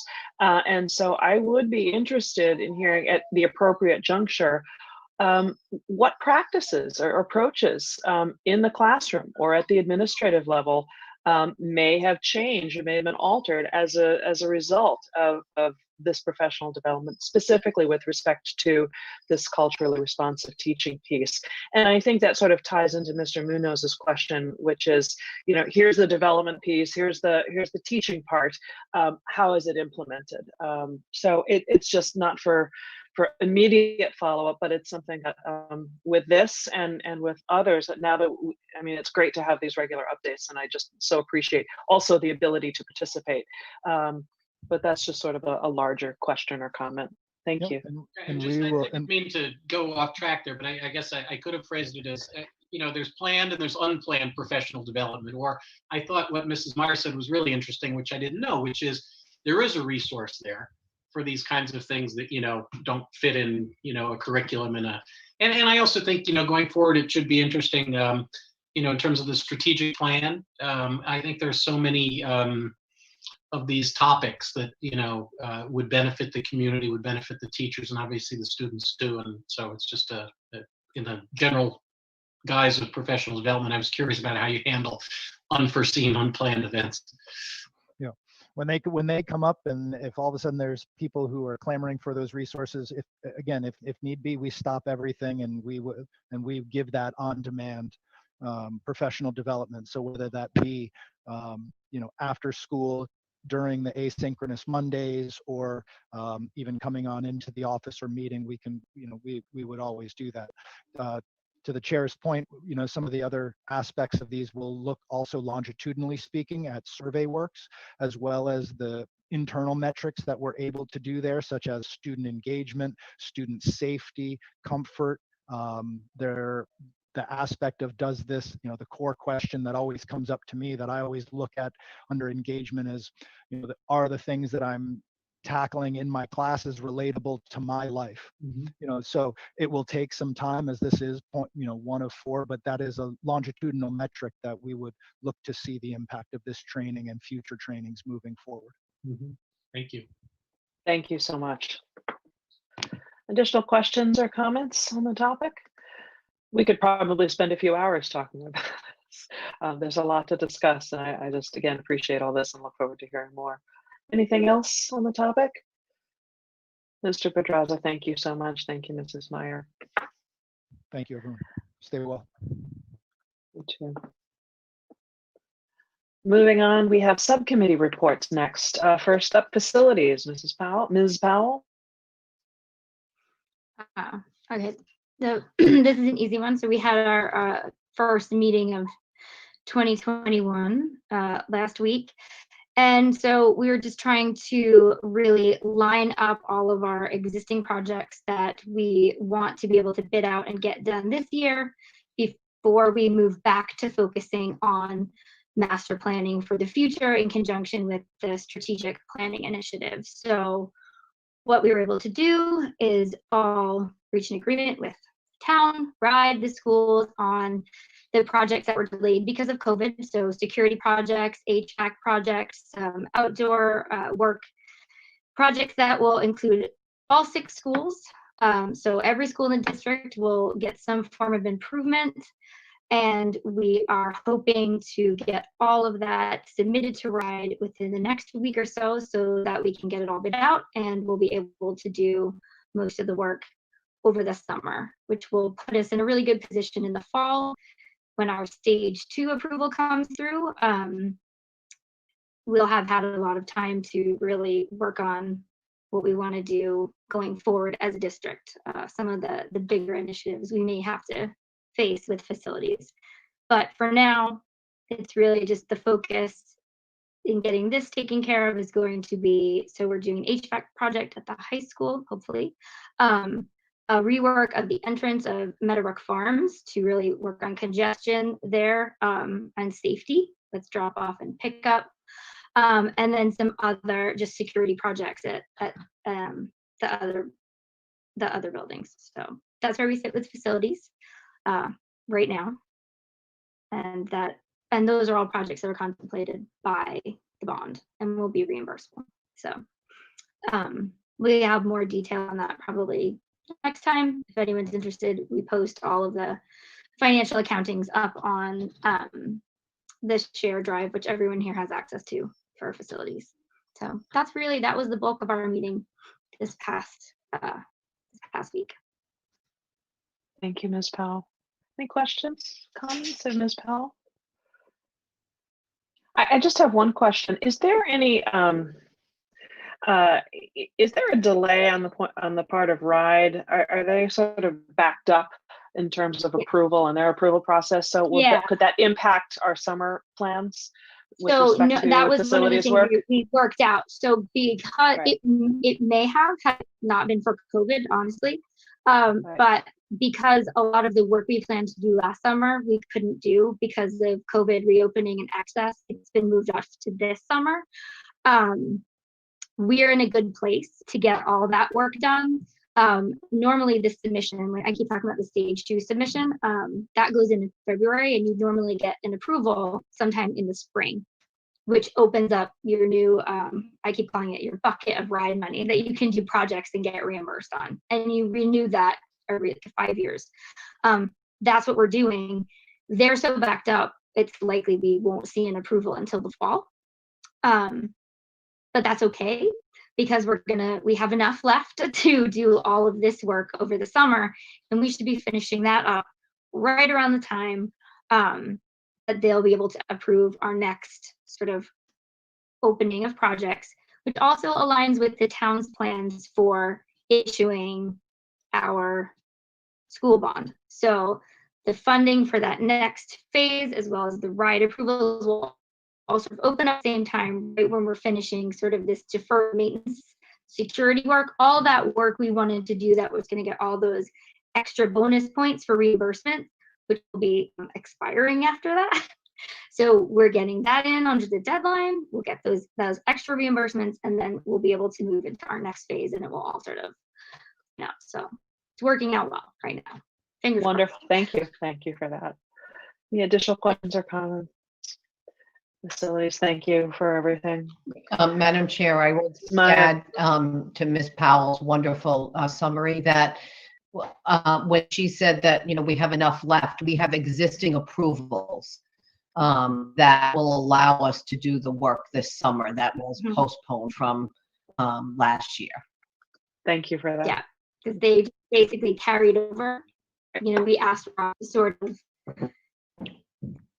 suspend our deadlines when COVID happened, and they graciously did. So now we can sort of carry it over to that. Terrific. Thank you.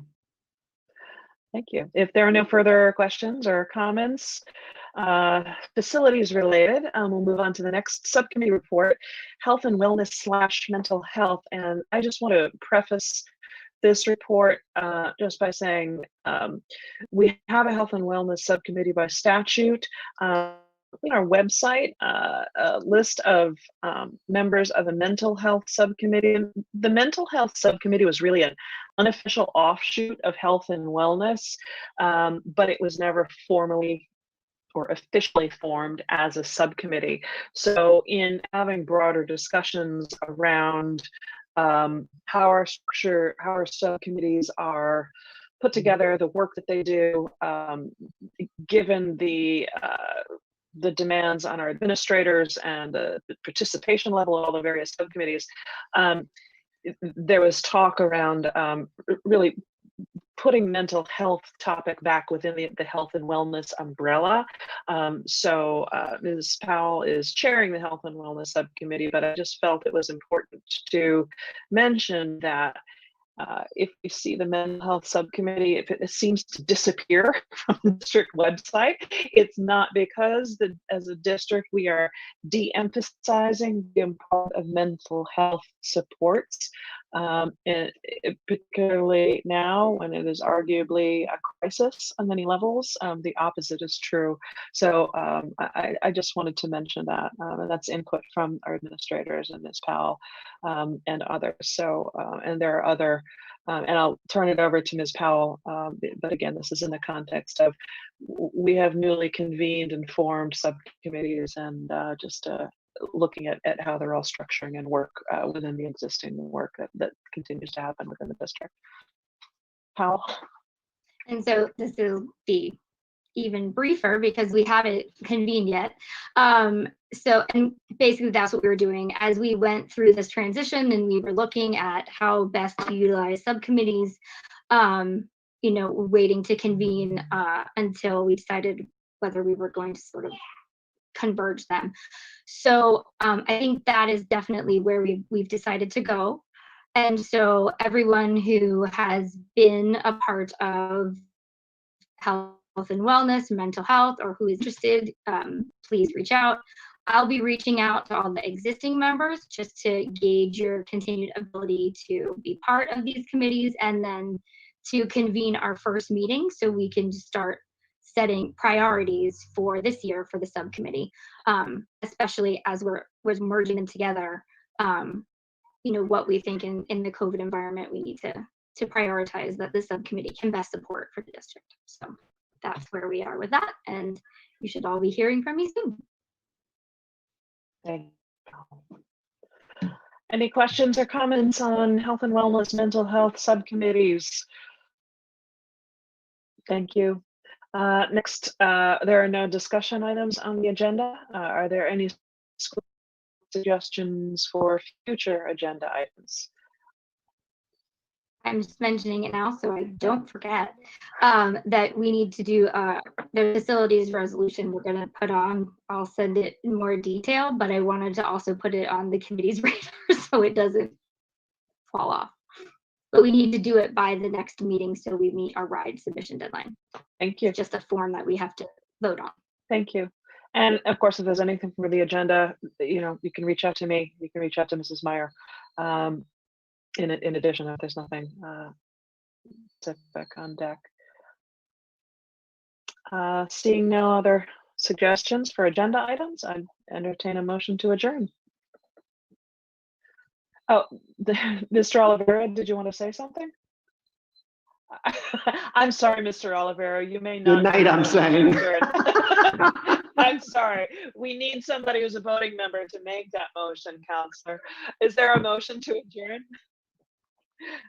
Ms. Powell, second by Dr. McEwen. Any discussion other than good night? Thank you, Mr. Oliveira. Roll call vote. Allison Powell, Aye. Ian Musella, Aye. Dean Quinn, Aye. Lori McEwen, Aye. Kevin Murphy, Aye. William Hangan, Aye. Tim Muniz. Aye. Meeting is adjourned. Thank you all very much. See you next time. Thank you, everyone. Great job. Good night.